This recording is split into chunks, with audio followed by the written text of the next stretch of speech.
Bienvenue au club, bienvenue dans l'Endurance Club, le podcast que j'ai le plaisir d'animer chaque semaine en compagnie de mon acolyte, le rédacteur en chef d'Endurance Mag, Geoffroy Barre. Salut Geoffroy. Salut Anthony, bonjour à toutes et bonjour à tous. Alors cette semaine, c'est un numéro un peu particulier, on vous en a parlé la semaine dernière, d'ailleurs on vous remercie pour toutes les écoutes que vous avez faites, que ce soit sur YouTube ou sur les plateformes, parce que voilà, on a l'impression que le podcast et l'épisode de la semaine dernière a bien plu avec Ferrari qui domine tout. Est-ce que en 2025 aux 24 heures du Mans ça sera le cas? On verra. En tout cas, cette semaine, numéro un peu particulier, on vous l'a préparé avec amour, un épisode historique. Oui, c'est un petit peu la couleur qu'on essaye de donner justement à cette saison 2025 de nos podcasts de l'Endurance Club. Et donc on va revenir sur une épreuve qui est entrée dans la légende, la 63e édition des 24 heures du Mans. Vous vous dites mais ils sont fous, 63, on en est à la 93e cette année. Eh bien oui, ça fait 30 ans que justement cette édition a eu lieu, c'était en 1995 et donc pour l'occasion il fallait qu'on fasse appel à quelqu'un également expert, en plus de toi hein, évidemment Geoffroy, je sais que tu es un expert. Bien oui, quand même, faut bien le dire.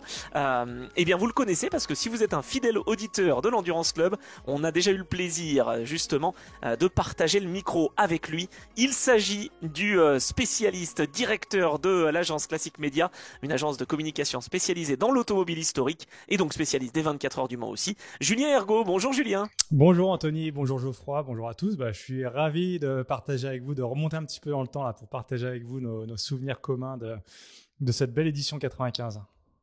On est très content que tu nous accompagnes, en tout cas dans ce numéro. Tu as plus de 15 ans d'expérience dans la gestion des réseaux sociaux, création de contenu, etc. Tu bosses avec pas mal d'organisations. Et donc, justement, 15 plus 15, on va doubler ton expérience et on va revenir en 1995 pour célébrer le 30e anniversaire de la dernière victoire d'une GT au général des 24 heures. Quand on y pense quand même, messieurs, c'est assez dingue, hein, Geoffroy. 1995, victoire d'une GT face à des protos.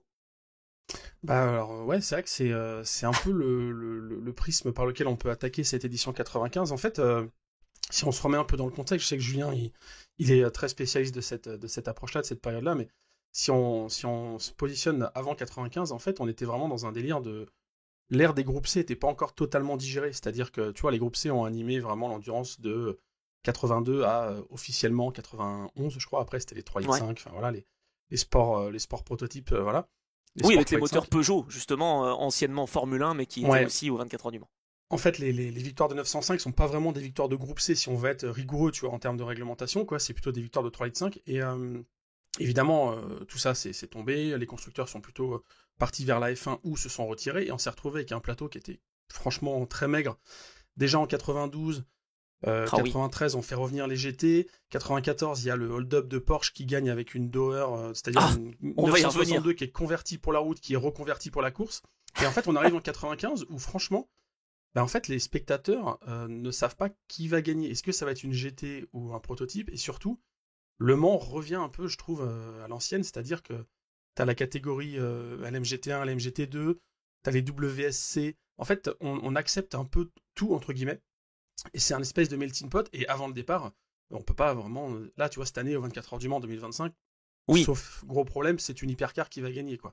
Normalement. Pas trop de débat. Là, à l'époque, franchement, tu pouvais pas savoir qui allait gagner. Et même les GT2, sur le papier, en plus avec la pluie, étaient potentiellement des voitures qui pouvaient gagner. Donc, c'était compliqué, quoi. Non mais là je t'arrête juste, je fais une petite pause, mais je voudrais intervenir avec Julien. Ça veut dire qu'il y a eu un nouveau règlement et que finalement on donnait une possibilité aux GT de battre les prototypes. Ça c'était possible en 95, ce qui est plus du tout possible maintenant. Ouais, complètement. En fait, Geoffroy fait bien de recontextualiser parce que pour comprendre cette édition, en fait, on va avoir souvent besoin d'un peu poser le contexte parce qu'il y a beaucoup de choses qui ne pourraient pas s'expliquer aujourd'hui et qui, en fait, à l'époque, se comprennent.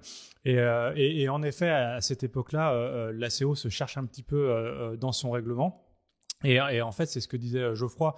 Si on veut vraiment faire un rapide historique des 24 heures du Mans, initialement, les 24 heures du Mans en 1923 avaient été créées justement pour valoriser cette production de voitures de route et montrer de quoi elles étaient capables sur la route.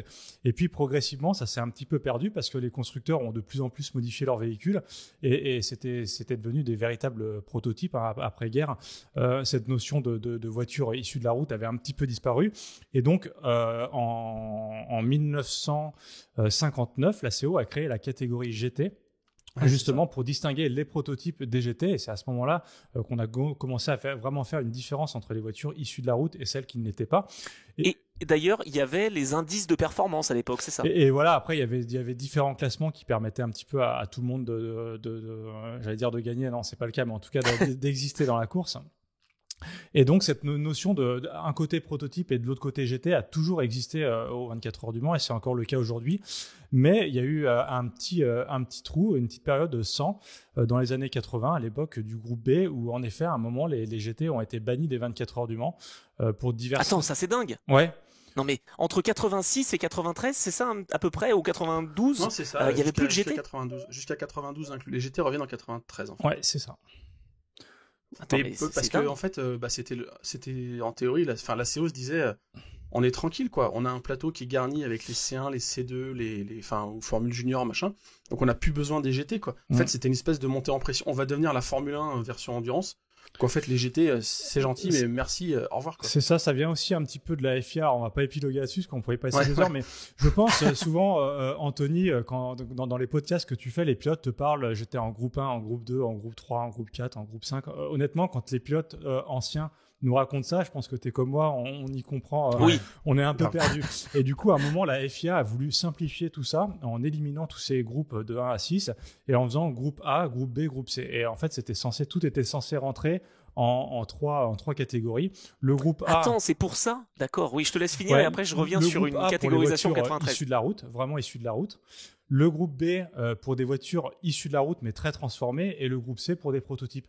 Et en fait, là-dedans, du coup, le GT n'entrait ni vraiment dans le groupe A, ni vraiment dans le groupe B. Et du coup, ce qui fait qu'aux 24 heures du Mans, elles n'avaient plus vraiment leur place. Alors, on a eu quelques groupes B aux 24 heures du Mans quand même. C'est ce que j'allais te dire. BMW notamment, ou la Porsche 961 là, qui a disputé les 24 heures du Mans. Super. Mais c'était quand même très très rare. Donc, on peut considérer qu'il y avait pratiquement... Et c'était pas vraiment des GT, c'était des groupes B, quoi. Donc, des voitures très très modifiées. Oui. Et alors justement, je voulais revenir sur une catégorisation parce qu'en bossant cet épisode, et oui, on l'a bossé quand même cet épisode, en 93, Geoffroy, on voit le groupe C4 qui correspond en fait au GT finalement. En fait, ouais, c'est ça. Quand ils autorisent à nouveau les GT, ils savent pas comment les catégoriser quoi. Donc c'est ça le retour officiel, on va dire le premier sticker que tu vois sur une bagnole GT au Mans en 93, c'est catégorie C4. Et après, à partir de 95, on a les GT1 et les GT2. Et encore là, c'est flou. Enfin, c'est pas flou, mais là, on s'éloigne un peu du sujet McLaren peut-être. Mais en gros, Porsche, tu vois, s'y perd un peu. Ce qui fait qu'au 24 du Mans 95, t'as des Porsche GT1 et GT2. En fait, tu tentes des trucs, quoi. Il y en a une qui a un kit aéro un peu plus développé, il y en a une qui a un moteur un peu plus puissant. En fait, ils savent pas trop dans quelle direction ça va aller et laquelle va gagner. Donc, ils s'impliquent.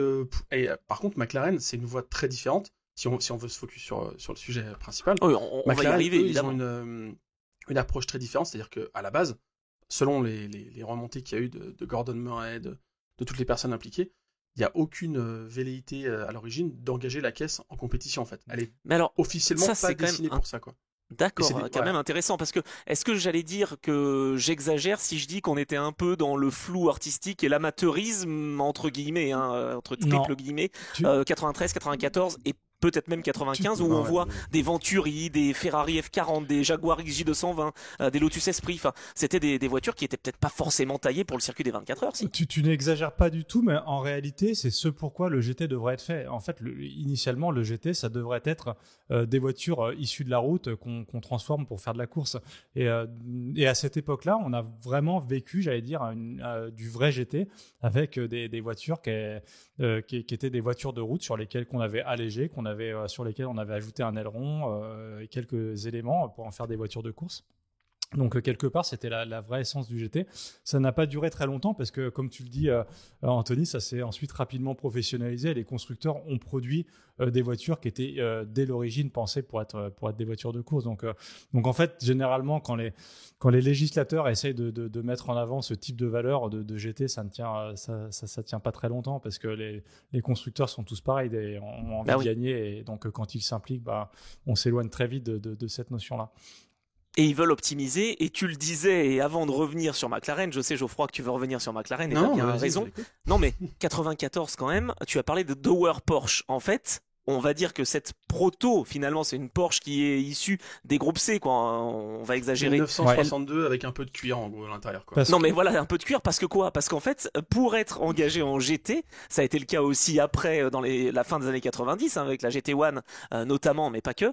En fait, il fallait produire des voitures sur la route qui donc en exemplaire limité, je sais plus 3, 4, 5 faisait que c'était donc une GT, considérée une GT. Donc les Dower Porsche ont gagné, alors que franchement c'est clairement une proto qui est faite pour la route. Ça c'est quand même quelque chose d'assez considérable, et comme tu le dis et comme Julien le disait, en fait ça vient des constructeurs, c'est-à-dire que les constructeurs tu leur donnes un cadre et puis ils vont essayer d'aller border, quoi. Mais en fait Porsche a toujours été connu pour interpréter les règlements et surtout les comprendre à l'envers. Enfin, c'était les premiers à le faire. Après, un peu plus tard, il y a Toyota qui a été très bon là-dessus sur la GT1, mais je sais que sur la Dower, Julien, t'es un peu plus documenté que moi. Enfin, l'autre jour, tu me disais qu'en gros, c'est Porsche, ils ont vu ça, ils ont mis la main sur Dower, ils ont fait, vous occupez pas trop, on va récupérer les caisses et puis on va faire le Mans, on va faire un truc, quoi. Ouais, c'est un peu ça, en fait. C'était clairement ça. Mais en fait, tout ça, ça s'explique par le fait qu'en 92, l'édition des 24 heures du Mans est catastrophique avec un plateau ultra réduit. Et du coup, l'ACO doit très vite réagir parce que les 24 heures du Mans sont menacées de mort réellement. Il y a 30 voitures au départ. Vraiment on y a cru, ça? On a vraiment pensé qu'on était à côté. Hein, quand on lit les débriefs de l'époque dans Auto Hebdo ou autre, honnêtement, l'inquiétude est réelle. Et du coup, l'ACO doit très vite se dissocier de la FIA et faire son... Là, tout à l'heure, je parlais groupe A, groupe B, groupe C. L'ACO doit se dissocier de ça et créer son propre règlement. Et donc, les choses sont faites un petit peu rapidement, comme on peut. Et du coup, le règlement GT, le premier règlement GT, impose juste que la voiture soit homologuée dans un pays pour rouler sur la route. Et il n'y a même pas d'impératif de production, ce qui fait que la Dower, en effet, il y a eu un mec qui en a acheté une à Monaco qui l'a fait immatriculer. Et puis, grâce à ça, Porsche s'est engouffré dans la brèche en disant cette voiture est homologuée pour la route, donc c'est une GT, quoi. D'accord, ah oui, donc c'est vraiment, quand on parlait d'amateurisme, alors c'est pas de l'amateurisme proprement parler parce que c'est réfléchi, mais je veux dire, bon, on est dans un flou un petit peu artistique, dans la zone grise finalement du règlement, chose qui n'a pas été prise de la même manière par les McLaren et par McLaren justement avec sa F1 GTR qui va être décrite déjà comme un véritable épouvantail du championnat BPR. On peut peut-être y revenir, messieurs, je sais pas qui veut prendre la parole, mais un championnat BPR qui prend ses racines en 94 et qui va même donc être pourvoyeuse cette série de voitures pour les 24 heures. Oh bah ça, je pense que c'est Julien qui va mieux nous en parler. En fait, juste petite transition avant que tu partes sur le BPR, mais quand tu disais, est-ce qu'on y croyait vraiment au fait que Le Mans pouvait disparaître, oublie pas aussi qu'à l'époque, l'apparition plutôt des chicanes et donc la disparition de la ligne droite des Inaudières full gaz était encore récente. Et donc il y avait toujours ce côté, on a défiguré Le Mans, enfin tu vois, c'était vraiment encore présent, quoi. Il y avait cette espèce de blessure de Le Mans sera plus jamais comme avant. Enfin, tu vois, et donc ça comptait aussi. Et je pense qu'à la CO, ils se sont dit, mais ouais, le mythe peut peut-être ne plus tenir, quoi. Enfin, en fait, à un moment, on a plus le circuit avec son aura historique. Et en plus, si les constructeurs viennent plus, franchement, ça va devenir une réunion de quartier, quoi. Enfin, il y avait vraiment cette menace, quoi. Oh, pardon, c'était la petite. Et la décision de la CO est très bonne, puisque la décision de la CO est très bonne, puisque dès 93, on a un plateau qui est plein avec une belle variété de voitures. Et puis, ce qu'il faut dire, c'est qu'à ce moment-là, il n'y a pas certes, il n'y a pas de vrai championnat GT à l'échelle mondiale. Il y a un championnat de GT italien. C'est le plus gros à l'époque. Mais en revanche, il y a un vrai foisonnement de constructeurs qui produisent des GT qu'on rêve de voir sur circuit. C'est l'époque de la F40 en 88, de la Jaguar XJ220, de la Bugatti EB110, de la Dodge Viper, de la McLaren F1. Toutes ces voitures viennent de sortir. Et en fait, tout le monde rêve de les voir sur un circuit. Donc l'ACO est très pertinente à faire revenir les GT à ce moment-là, quoi. Et donc souvent, je trouve que l'ACO a été aussi précurseur, même si certains peuvent critiquer. Je trouve qu'il y a eu cette vision quand même, alors peut-être moins que dans les années 20, 30, 40, mais c'est vrai qu'il y a souvent eu cette envie de pouvoir faire éclore des projets, et donc t'en parles, voilà, des marques mythiques qui pourraient donc revenir au Mans et attirer potentiellement des pilotes qui seraient intéressés pour rouler, quoi. Ouais, c'est vraiment ça. Ils ont essayé de coller au marché aussi, hein, parce que comme tu dis, début des années 90, enfin moi je me souviens, la plupart des magazines de bagnole qui sortaient, Sport Auto, l'Automobile Magazine, tout ça, ça titrait toujours sur les performances des voitures. Enfin tu vois, il y avait un côté, ça y est, on bascule dans une nouvelle dimension, on sort des années 80, bon c'était certes des années un peu fastes, mais le début des années 90, t'as vraiment ce côté voiture du futur les supercars qui débarquent et tout, la course à l'armement. Et la CO, là, ils ont été opportunistes et c'est pas vraiment. Moi, je trouve qu'il n'y a pas trop de côté innovateur. Tu sais, on peut pas comparer, par exemple, quand ils ont autorisé l'hybride ou des choses comme ça. Oui, là, oui, c'est bien juste sûr. qu'ils se sont dit, ok, le monde de l'automobile va dans ce sens-là. Bon, bah, on va être obligé d'y coller, quoi. Mais du coup, et c'est exactement ce qu'a fait derrière Patrick Peter aussi, notamment avec le BPR, quoi. Ça, c'est exactement ça. Hein. Exactement, parce que tu vois, on en parlait. C'est vrai que quand on voit quand même, on aura une photo évidemment sur la vignette YouTube pour nos auditeurs podcast. Ben en fait, quand on visualise la forme de la McLaren F1 GTR, on n'est quand même pas sur une GT. Enfin, je veux dire, ça a quand même des allures de proto, non? Alors là, non, Anthony, parce que la voiture est réellement née comme une GT. Hein. Quand elle est sortie en 92, il n'y avait aucune ambition de McLaren de l'engager où que ce soit. Hein. C'était une supercar en revanche, ou pas encore? Voilà, si, c'était une supercar. En revanche, à l'époque, elle est vraiment présentée comme la voiture ultime, c'est-à-dire une voiture de course faite pour la route. Mais en revanche, c'est quand même une vraie GT qui n'a pas été conçue avec une arrière-pensée d'en faire une voiture de course. Oui, mais ça veut dire quand même que le BPR, donc le fameux championnat avec B, c'est Bart, Jürgen Bart, ancien pilote justement lui aussi des 24 heures. Le P, c'est Patrick Peter, qui ensuite a lancé Peter Auto, Le Mans Classique, etc. On y reviendra très souvent cette année, encore une fois. Et puis vous aussi, messieurs, dans C'est quoi ton actu tout à l'heure. Et puis le R, c'est Stéphane Rattel, donc le BPR, lancé en 94. Au début, j'allais dire, voilà, pour essayer de voir si ça fonctionne, si ça prend, et s'il y a des équipes ou des voitures qui peuvent être engagées. 95, McLaren vient dans ce championnat. Est-ce que McLaren vient officiellement? Est-ce que c'est le constructeur qui vient? Tu veux prendre, Geoffroy ou Non, vas-y, sur le BPR, non, je ouais. t'écoute, j'aime bien t'écouter. En fait, alors McLaren vient de façon officielle, c'est-à-dire c'est McLaren qui développe le kit pour transformer la voiture de route en voiture de course. En revanche, McLaren le fait à la demande de ses clients. De deux clients à vrai dire, hein, de Ray Belm et de Lindsay Owen Jones, qui sont deux personnalités du monde du sport automobile. L'un qui a réussi dans la pharmacologie, Ray Belm, et l'autre qui est connu pour être à cette époque-là PDG de L'Oréal, voilà, Lindsay Owen Jones. Et c'est ces deux gentlemen drivers qui sont des propriétaires de McLaren F1 et qui demandent à McLaren s'ils peuvent. En fait, ils ont vu leurs copains s'amuser en BPR, comme tu le disais, en 94, ils nous disent à McLaren, nous on aimerait bien jouer avec eux, avec une McLaren F1. McLaren n'est pas trop chaud sur le sujet, mais comme ce sont de bons clients, McLaren se décide quand même à faire un fameux kit pour transformer la voiture en voiture de course. Finance. Moyennant finance, voilà, c'est tout ça. En fait, c'est pas un engagement d'usine, hein, c'est-à-dire que c'est vraiment. Donc c'est semi-pro. Voilà. Ouais, d'accord. C'est un peu comme Michelotto développe des voitures pour Ferrari, mais qui ensuite sont vendues à des clients, quoi, à l'époque. Et alors attends, et McLaren, c'est pas le constructeur évidemment qu'on connaît maintenant. C'est-à-dire que les moteurs, c'est pas des moteurs McLaren, c'est des moteurs quoi, moteurs BMW? Voilà, exactement. Donc le moteur, c'est un moteur qui avait été développé par BMW pour une M8, donc une voiture de route qui était censée être aussi une supercar, on pourrait dire, qui est restée à l'état de prototype, qui n'est jamais sortie. Elle a été dévoilée en 90, mais elle a jamais été commercialisée. Et ce moteur-là, en fait, s'est avéré être exceptionnel, quoi. BMW, on en parlera un peu plus tard, mais BMW n'avait pas utilisé ce moteur-là. Et McLaren, Gordon Murray a réussi à mettre la main sur ce moteur. Ce qui est amusant, c'est qu'en fait, la branche automotive de McLaren, aujourd'hui, on la connaît, c'est vraiment, il y a l'écurie de F1 et la branche constructeur. Mais à cette époque-là, en fait, la partie constructeur n'existe pas vraiment. Ils ont juste sorti la McLaren F1 en 92, mais tout ça est encore très frais.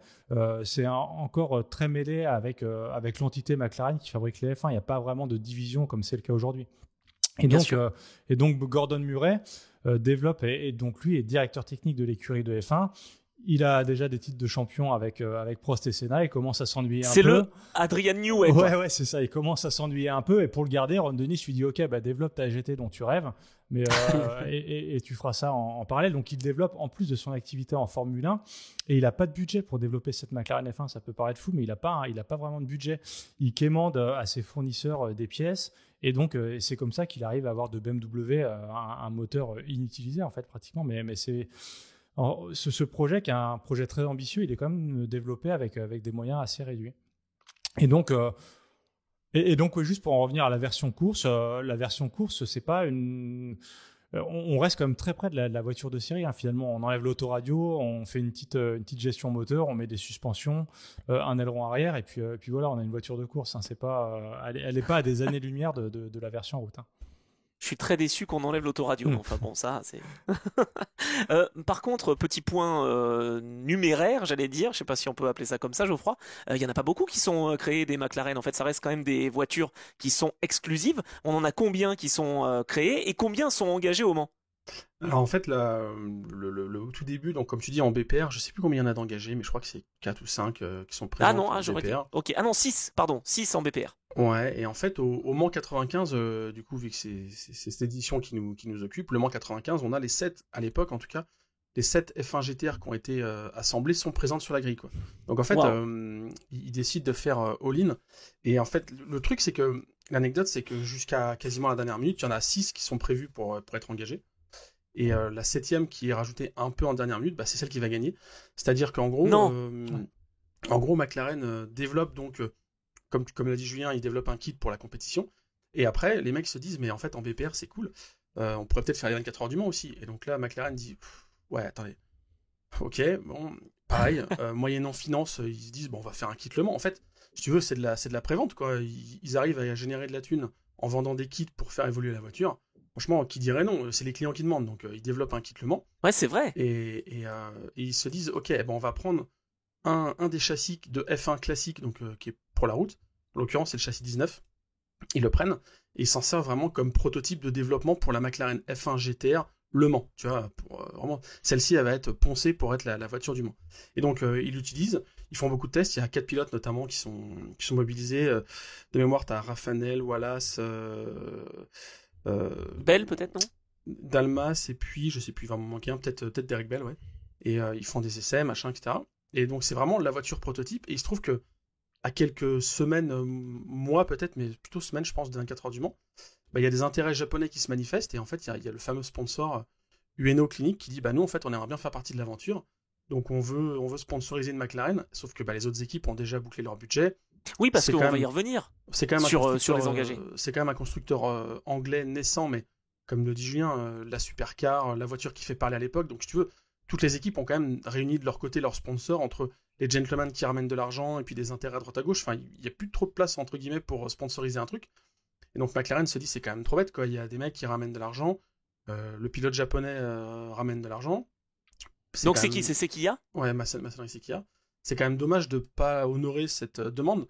Et du coup, ils prennent la décision tardive d'engager le châssis 19, là, la McLaren de développement en compétition, enfin aux 24 heures du Mans. Et donc elle fera qu'une seule course dans sa carrière, le Mans 95, qu'elle gagne, et ensuite bah, elle est remisée au musée, on la reverra plus en compétition, quoi. C'est rigolo parce que le numéro c'est le 59, on sait que c'était un numéro cher à Aston Martin aussi, et ce 59, si t'inverses, ça fait 95, donc c'est pour ça que du coup, maintenant, l'engagement aux 24 heures du Mans de McLaren, il y a ces deux numéros, 59 et 95. J'ai trouvé ça assez rigolo.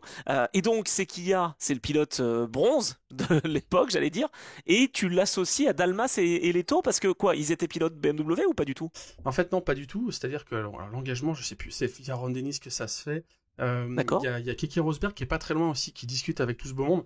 Et en gros, le lien se fait avec le fait que Dalmas et Leto roulent chez Opel dans l'équipe de Rosberg en DTM. Enfin, c'est un peu incroyable. Ah, mais c'est énorme, parce que Dalmas vient de s'imposer en 94, juste avant. Voilà, c'est ça. Et en fait, le directeur de l'équipe, alors je sais plus qui gère, mais en gros, ils disent, bah moi, je voudrais Dalmas, et puis en fait, bah ils se disent, bah de toute façon, faudrait Leto aussi. Enfin, le truc est composé un petit peu à l'arrache, et surtout, ils se disent, Dalmas, il en a quand même déjà gagné 2. Ouais. S'il y a bien un mec qui connaît, et puis il en a gagné deux très différentes, quoi. Enfin, il sort de 2 victoires quand même très différentes entre Peugeot, programme officiel, ça déroule, machin, et 94, où bon... Voilà, on l'a dit, hein, le hold-up, quoi. Donc, ils se disent, Yannick Dalmas, ça va quand même être solide pour développer la voiture, donc on va le prendre. Et il est associé à Leto, et donc au pilote japonais. En fait, sur le papier, c'est clairement pas la McLaren. Déjà, avant le départ, tu mises pas sur les McLaren, et tu mises encore moins sur la 59, quoi. Enfin, non, mais parce que... justement, avant de te laisser la parole, Julien, j'allais revenir un tout petit peu rapidement, au moins sur les engagés McLaren. On ira ensuite sur les engagés Proto, bien sûr. Mais donc, on l'a dit, la 59 est composée d'un équipage qui est un petit peu fait en dernière minute. Sinon, sur l'autre, c'est une McLaren qui est soutenue par Harrods. Donc, évidemment, c'est une marque anglaise, avec Andy Wallace, ancien vainqueur, Derek Bell, ancien vainqueur, et le fils, Justin Bell. Donc ça, c'était aussi un bel équipage. Ouais. Dans l'autre, dans la McLaren numéro 24, couleur Gulf, tiens, dis donc, ça aussi c'est pas mal. On a le fameux Rebel M dont tu parlais, Mark Blundell, Paulman en 90, ancien pilote de F1, etc. Et puis associé à un Maurizio Sandro Sala que moi je ne connaissais pas, le Brésilien, mais qui maintenant est connu. T'as une équipe française, Fabien Girois, qui engage sa voiture avec Jean-Denis Delettra et Olivier Grouillard. Donc là, tu te dis, bon, ok, ça c'est quand même pas mal. Et puis sur l'autre, t'as une voiture vraiment typiquement pour les gentlemen, hein, j'allais dire, ça serait une voiture bronze, quoi, si on veut aller par là, ou une Pro-Am, même pas Pro d'ailleurs, Am seulement, avec Jean-Luc Maury-Laribière, qui lui est plutôt dans les tuiles, je crois, dans la construction. On a Hervé Poulain, qui lui est donc assez impliqué dans l'art. D'ailleurs, la voiture aura une couleur et une livrée un petit peu spéciale. Et puis le seul pilote pro, j'allais dire, Marc Sour. Mais on se rend compte quand même, messieurs, et donc Julien, que chez McLaren, c'est vraiment des engagements qui... c'est pas vraiment pour viser la victoire, quoi, en gros, à l'origine. T'as même oublié, pour être complet, t'as même oublié les 2 McLaren qui ont abandonné en course, mais il y en a une avec Raffanel, Alliot et Owen Jones quand même. Donc tu vois, pour te dire et l'autre John Nielsen, t'as raison, Johan Mass. Nielsen et Jochen Mass et Thomas Pscher. Donc j'ai une anecdote sur Thomas Pscher. Tu me lanceras quand tu veux, mais j'en ai une à balancer. Ok. Voilà. Parce qu'il a ensuite roulé chez BMW, en proto d'ailleurs aussi, et c'est un docteur lui, Thomas Becher. Bon bref. Donc Julien, je voulais avoir ton avis là-dessus quand on a déroulé un peu la liste des engagés.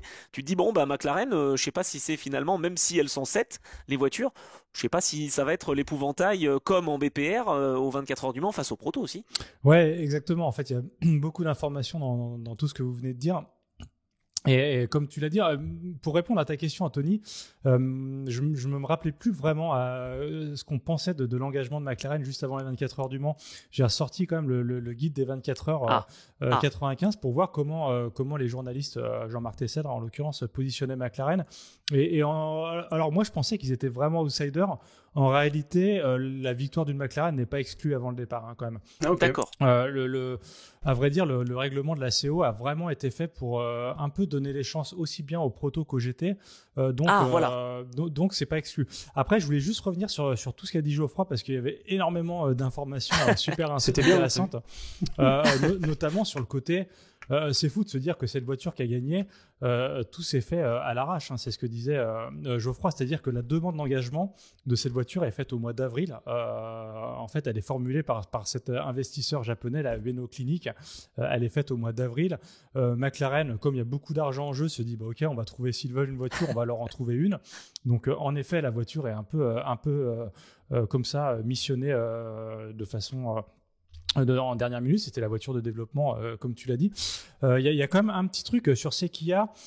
C'est pas un pilote bronze, c'est quand même un pilote qui a 9 participations en 24 heures du Mans quand il arrive en 95. Il a déjà fait 2e en 92, il a fait 4e en 93. Honnêtement, c'est déjà... Ok, j'ai rien dit. Alors, il est placé par les Japonais, certes, mais c'est un très bon pilote. Il a rien à envier, à vrai dire, aux 2 autres, Aleto. D'accord, ok, tu fais bien de le rappeler parce qu'il a quand même roulé et c'est vrai que je l'oubliais, et donc c'est bien que tu rétablisses la vérité parce qu'on est dans un podcast entre passionnés et entre spécialistes normalement. C'est vrai qu'il a roulé quand même avec les Toyota TS010, 90C et 88C, ça fait depuis 85 et les débuts avec Toyota. À ce moment-là. Il a la plus d'expérience que Dalmas, même si Dalmas a déjà connu la victoire, donc c'est le seul le vainqueur du groupe, mais il est quand même très expérimenté. Et après, par rapport à ce que disait Geoffroy, donc sur le kit Le Mans dont Geoffroy a parlé, là c'est pareil, donc c'est un kit encore donc supplémentaire au kit course que les concurrents avaient reçu en début de saison. Et ce kit n'est testé que 3 semaines avant les 24 heures du Mans. En fait, c'est fou comment cette participation est construite en last minute, quoi. Je pense que jamais une victoire n'a été acquise aussi tardivement aux 24 heures du Mans, quoi. Entre l'engagement qui se fait au mois d'avril de la voiture qui va gagner et le développement du kit qui se fait 3 semaines avant le départ, c'est fou. Cela dit, c'est souvent ce qu'on raconte, hein. 2015 en fait partie, mais c'est pas du tout la seule édition. Quand tu as l'outsider en fait qui va aller s'imposer. 93, c'était pareil avec Peugeot. Ouais. Et donc le fameux kit, il est développé donc à Manicourt. Hein, je pense que Geoffroy, c'est l'info que tu avais.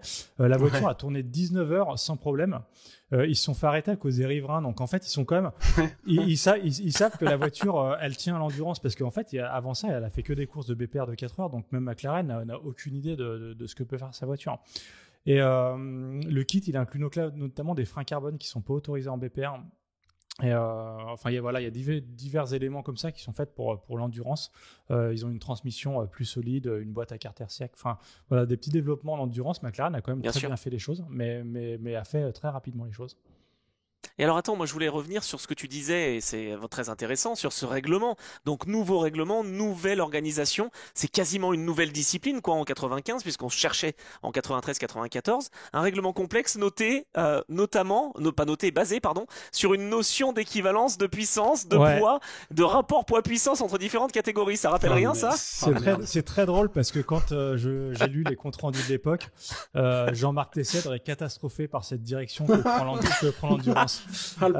Il dit, et Henri Pescarolo également. Il dit que les spectateurs ne vont plus rien y comprendre parce que en fait il y a des équivalences de partout, que la course devient impossible à suivre en tant que spectateur. Et à vrai dire, c'est plus vrai à l'époque qu'aujourd'hui. En fait, l'équivalence aujourd'hui est quand même très très bien faite. Bien sûr. Il dit ça pourquoi? Il dit ça parce qu'à l'époque, en fait, on donne un avantage aux GT en consommation. Les GT ont des réservoirs beaucoup plus gros que les protos. Mais en revanche, les protos sont plus performants. Ce qui fait que quand on regarde les images du départ, si vous allez sur YouTube voir un petit peu le départ des 24h95, vous verrez que les protos s'envolent littéralement. J'ai regardé à la fin du premier tour, les protos ont 15 secondes d'avance sur le reste du plateau, quoi. Ah oui, d'accord. Mais en revanche, elles s'arrêtent beaucoup plus souvent. Ah, d'accord. Parce que j'allais dire, les GT seraient favorisés un petit peu, en tout cas, on leur donne des chances, mais pas sur le rythme de course, c'est plutôt sur la stratégie. Sur la conso, ouais. Donc, mais du coup, ça rend les choses très difficiles à suivre, puisqu'en effet, on voit les protos s'envoler, mais ils s'arrêtent. En fait, ils prévoient 6 arrêts en plus sur les protos que sur les GT en début de course. Sachant qu'à l'époque, les arrêts au stand durent à peu près 2 minutes. Donc, en gros, les protos doivent prendre une 12 à 15 minutes d'avance à la régulière pour pouvoir battre les GT. Donc, c'est vrai que ça facilite pas la compréhension de la course. C'est un peu putain, je fais un parallèle un peu pété, mais c'est un peu 2013 où en fait à l'époque Audi c'était eux qui étaient en galère face à Toyota, et en fait ils devaient gagner au moins une seconde par tour en rythme sur les Toyota parce qu'ils allaient faire 4 ou 5 arrêts de plus, je crois, sur la durée de la course. Enfin, il y avait un truc comme ça où les Toys c'était seulement la deuxième année de présence et elles avaient déjà cet avantage de perfo. Enfin, tu vois, c'était assez simple à suivre parce que tu savais que c'est des voitures qui sont quand même de la même catégorie, enfin voilà. Mais par contre, entre les McLaren et pour le coup les Courage notamment et les WR, j'avoue que c'était assez compliqué. Et c'est pour ça notamment qu'à la fin de la première heure de course, bah t'as 3 McLaren en tête, je crois. Et en fait, elles sont en tête, pourquoi? Juste parce qu'elles se sont pas arrêtées en fait. Oui. Elles ont pas pris le rythme, c'est juste qu'elles se sont pas encore arrêtées, quoi. Ah, j'aime bien. Bon, attends, on va revenir dans la course. Là, on était dans le contexte. Je sais que c'est peut-être un petit peu long. On va quand même saluer la victoire de Jean Alesi, qui en appellera, espérons-le, d'autres, évidemment, en 95 au Canada. Il y a quoi? Il y a une semaine seulement, il s'est imposé. Ah, j'aime bien, voilà. Il fallait bien que je la fasse, évidemment. Jean Alesi, vainqueur. Voilà, j'espère qu'il nous écoute. Je ne sais pas, sur l'Endurance Club. En tout cas, on va revenir sur les engagés en proto également, messieurs, parce qu'on a parlé de ces GT. Les protos qui s'envolent, on y reviendra. C'est pas des McLaren, c'est pas des Mercedes, c'est plutôt des WR. Bon, justement, WR, petite équipe, mais qui a quand même maintenant pas mal d'expérience en 95. Velter Racing, passionnés qui viennent de chez Peugeot, quoi, globalement, mais chez Peugeot à la série, et qui ont construit une petite barquette autour d'un moteur Peugeot, justement. Donc, est-ce qu'ils avaient vraiment leur chance, WR? Bah, oui. Ouais, clairement. Enfin, Julien, il connaît bien WR, il a bossé un peu avec eux, mais c'est l'année WR. Enfin, c'est exactement comme Pescarolo 10 ans plus tard. 2005. Ouais, là c'est l'année WR. Enfin, avant, je pense que c'est. D'ailleurs, ils font la pole et le deuxième temps. Ils ont la première ligne. Oui. On y croit. Quoi. Avec William David qui fait la pole. Ouais. Non, mais on y croit. Enfin, sincèrement, je pense que. Bah, si t'as revu les trucs de l'époque, j'imagine que WR, il y a quand même un vrai soutien. Enfin, je pense qu'il y avait de vrais espoirs solides entre eux et puis les Courages, quoi. Ah voilà, j'allais dire, on y croit plus que Courage ou est-ce que les deux sont à égalité? On sait que les WR sont quand même pas très fiables. En revanche, en performance, on sait avant la course qu'elles vont être bien. Les WR correspondent au règlement LMP2 à l'époque, qui est tout nouveau. Ouais. Et sachant que le règlement LMP2 à l'époque n'a pas été conçu tel qu'on le connaît aujourd'hui. Aujourd'hui, c'est très bien différencié. On a les hypercars qui sont devant, les LMP2 qui sont derrière. À l'époque, le LMP2, c'est plutôt pensée comme une notion différente de l'endurance, avec une voiture moins puissante mais plus légère, mais elle est censée pouvoir rivaliser avec la catégorie Rennes. C'est sympa ça comme équivalence, moi je trouve. Ouais, c'est presque le LMP 675 LMP 900 dans l'esprit. Enfin, on est presque là, quoi. C'est ça exactement. Donc en fait, elle a un petit moteur qui est issu de la 405 MI16, la Peugeot 405 MI16, un petit 4 cylindres turbo. Mais voilà, la voiture est très légère. C'est marrant, c'est une monoplace. C'est-à-dire le pilote est au centre dans la voiture. C'est assez original. Et la CO à cette époque-là met vraiment beaucoup d'ambition sur ce LMP2. La CO pense en faire même vraiment la catégorie Rennes. Et en finale, après, les GT vont balayer tout ça avec les GT1, la Toyota GT1, Porsche 900, etc. vont un peu balayer cette idée. Mais initialement, la CO avait de grosses ambitions sur cette catégorie-là. Et donc, WR est le seul concurrent sérieux dans cette catégorie-là. Et oui, les ambitions sont réelles quand même. Et attends, alors du coup, dans cette catégorie, en LMP2, justement, je vais essayer de les retrouver aussi. C'est Didier Bonnet qui va gagner. Mais oui, non, mais Didier Bonnet sur la Déborah avec Patrice Roussel, que l'on connaît justement. Première arrivée d'une Déborah 24 heures du Mans et victoire, quoi. Parce qu'ils ont commencé en 92, je crois. Ouais, 12 ou 13. Pas mal. Et victoire de catégorie, quoi. Bon, après, il y en avait que 3, des LMP2, il y avait les 2 WR qui malheureusement sont contraintes à l'abandon, on y reviendra assez rapidement pour la première, justement j'en faisais la mention en s'envolant et en blessant son pilote. Et par contre, chez Courage, alors moi ce qui m'a assez surpris, je m'en souvenais qu'à moitié, les motorisations très variées, là aussi, t'as la Courage C34 avec un moteur Porsche, bon on va dire que ça c'est plutôt la Rolls-Royce avec Bob Volek, Mario Andretti et Eric Hellary, des anciens vainqueurs, des pilotes qui ont gagné en F1 et en IndyCar, Mario Andretti qui visait la triple couronne justement avec cette Courage, et puis l'autre Courage, elle qui est moteur donc Chevrolet si je dis pas de bêtises. C'est ça. Voilà, la C41 avec notamment un certain Henri Pescarolo. On y vient à chaque fois sur Henri, à chaque épisode. Tout le temps on parle de moi, j'en ai un peu marre. Non mais attends, l'équipage est top quoi. Henri Pescarolo, Franck Lagorce et Eric Bernard, c'est vraiment le moment où Henri Pescarolo est le leader de la filière Elf. Et donc vient emmener des jeunes pilotes, et Franck Lagorce en fait partie. Eric Bernard, lui, il était en Formule 1 également jusqu'en 94 quoi. Ouais, en fait, Courage, on va avoir tout le temps d'en reparler pendant la course, mais c'est un peu chronique d'un échec annoncé. En réalité, ah bon alors c'est un peu vrai pour toute la carrière de Courage. Yves Courage a toujours été un très très bon constructeur, et en fait, pas forcément une bonne équipe d'exploitation, quoi. Mais je pense qu'il nous en voudra pas quand il écoutera ce podcast. Je pense c'est vrai. En réalité, c'est lui qui a produit les meilleurs protos à cette époque-là, en tant que petit artisan constructeur, que ce soit à l'époque du groupe C ou à l'époque de c'était Cougar. Ouais, Cougar, ou pendant les années 90 ou au début des années 2000 jusqu'au rachat par Oreca, honnêtement, c'est le meilleur constructeur de prototypes. En revanche, pour les faire courir, il n'a jamais, je pense, été le meilleur. Peut-être parce que, justement, il mélangeait un petit peu ses ambitions de constructeur avec ses ambitions d'écurie. J'explique. En fait, sur cette édition-là, tu le disais, il y a 2 moteurs. Il y a le Porsche, qui est clairement le bon moteur pour gagner. Et ce qui est vraiment curieux, c'est que le Porsche, il le met dans un vieux châssis, c'est-à-dire le châssis de la C34, et il a un châssis tout neuf qui est celui de la C41, qui est vraiment, cette année-là, c'est sa première participation aux 24 heures du Mans, le C41.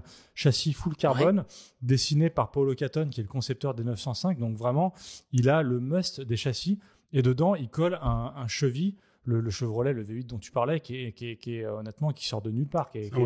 Mais alors c'est ça. Qui arrive des 7. Et comment ce choix s'est fait ? Parce qu'en fait, là, il confond son ambition de constructeur. Lui, il veut vendre des châssis aux États-Unis. Donc en fait, pour convaincre ses clients américains que sa voiture marche bien avec un moteur local, il met un moteur américain pour leur montrer, regardez, ça marche. Mais en fait, c'est clairement, sportivement, c'est clairement une erreur parce qu'il a un super châssis. S'il avait le Porsche dedans, honnêtement, il aurait eu la meilleure voiture du moment, mais sans aucun problème. Et, c'est dingue. Et en fait, ça, ils s'en Attends, rendent à tel compte. point. Excuse-moi Julien, à tel point je regarde à nouveau la liste des engagés, qu'il y en a une, la C41 de Eric Van de Poel, Olivier Beretta et Mathias Tomle, que je ne connais pas, ne va pas être qualifiée. C'est-à-dire que c'est un nouveau châssis avec un moteur Chevrolet. Tu peux te dire, tu mets un moteur Chevrolet dans l'une et un moteur Porsche dans l'autre. Parce qu'en fait, ils ont reçu plusieurs moteurs de cheville qui, a priori, ne sont pas les mêmes. Ils ont des poids différents et ils cassent un moteur le mercredi soir pendant les qualifs. Il remplace le moteur et le moteur est plus léger. Et quand il passe à la pesée après avoir fait son tour qualif, la voiture est 20 kg en dessous du poids réglementaire. Et la CO dit no way. Il dit ok, vous auriez été 1 kg ou 2 en dessous, on aurait annulé le temps et ça serait passé comme ça. Là, ils disent 20 kg disqualifiés. Donc la voiture est éjectée pour non-conformité, enfin tentative de triche en fait. Ce que Yves Courage réfute, il dit non, j'ai pas essayé de tricher, on a juste changé le moteur, mais le moteur avait pas du tout les mêmes specs que le précédent. Dans la précipitation, on n'a pas pensé à peser la voiture, on l'a envoyé en piste comme ça. Et du coup la voiture se fait éjecter des 24 heures le jeudi soir avant même le départ. Donc c'est vraiment, honnêtement, la préparation, elle est vraiment catastrophique. Sachant qu'avant ça, Yves Courage avait quand même, se rendant compte après les essais préliminaires que sa C34 Porsche était nettement plus performante que sa nouvelle C41 avec le moteur cheville, il avait tenté d'inverser, d'engager 2 C34 et une seule C41, et la CO avait refusé, avait dit non, la liste des engagés est figée, c'est 2 C41 et une C36. Et alors attends, une C41 moteur Porsche, ça l'aurait pas fait? Je pense que c'était trop tard quand il s'est rendu compte que la voiture serait pas performante avec le cheville. Je pense que c'était aux essais préliminaires et ça devait être trop tard pour reconcevoir la voiture avec le Porsche, enfin pour adapter un Porsche dans la voiture, quoi. Ok, super intéressant. Donc voilà, tu vois, parce que honnêtement, même ça j'avais oublié. C'est déjà très mal engagé, même si tous les espoirs sont permis. C'est quand même un petit peu cata. Les derniers jours de courage avant le départ sont quand même pas très bons. Voilà, à côté de ça, on a Bob Volek qui est dans l'équipe, qui ramène le moteur Porsche, fourniture Porsche usine, ce qui est un peu nouveau pour Courage, qui avait l'habitude de payer ses moteurs. Là, grâce à Bob Volek, il a un moteur sans le payer, donc ça, c'est quand même bien. Un moteur vraiment d'usine, c'est un moteur de Porsche 962. Et grâce à Andretti, il a un gros sponsor, Texaco, qui donne beaucoup d'argent et qui aura son importance plus tard dans la course. Oh là oui, ça c'est clair. Juste petite side story, mais c'est très pertinent ce que tu disais sur le côté Courage qui a confondu un peu sa vision de constructeur, enfin son business de constructeur et le côté engagement. Chez Oreca, il s'est posé exactement le même dilemme un peu plus tard. Moi, je me souviens de la montée en puissance de Oreca 2008, 9, 10, 11, où en fait l'équipe française se retrouvait avec ses propres voitures, du coup, issues de Courage, comme tu dis, du rachat, avec ses propres voitures engagées en tant qu'équipe en LMP2. Et en fait, à un moment, mais les autres équipes se disaient, mais attends, c'est pas cohérent, enfin, on a un constructeur qui engage ses propres voitures, on n'a qu'une chance de gagner, parce qu'en plus, ils avaient plutôt des bons derrière le volant. J'ai plus la liste des pilotes en tête, mais je me souviens de Senna. Si, t'avais soit Ayari. T'avais du Ayari. Ils ont même Loïc testé Duval. Marcel Fassler à une époque. Loïc Ortelli. Duval. Ortelli, exactement. Il y avait du beau monde, quoi. Et en fait, les autres équipes, notamment ceux qui étaient clients, se disaient, mais ça rime à quoi? Parce qu'on vous achète des bagnoles, mais en face, vous avez des ex-pilotes usines. Enfin, on se fait exploser. Et du coup, Hugues de Chonac je pense, à un moment, il s'est rendu compte du truc.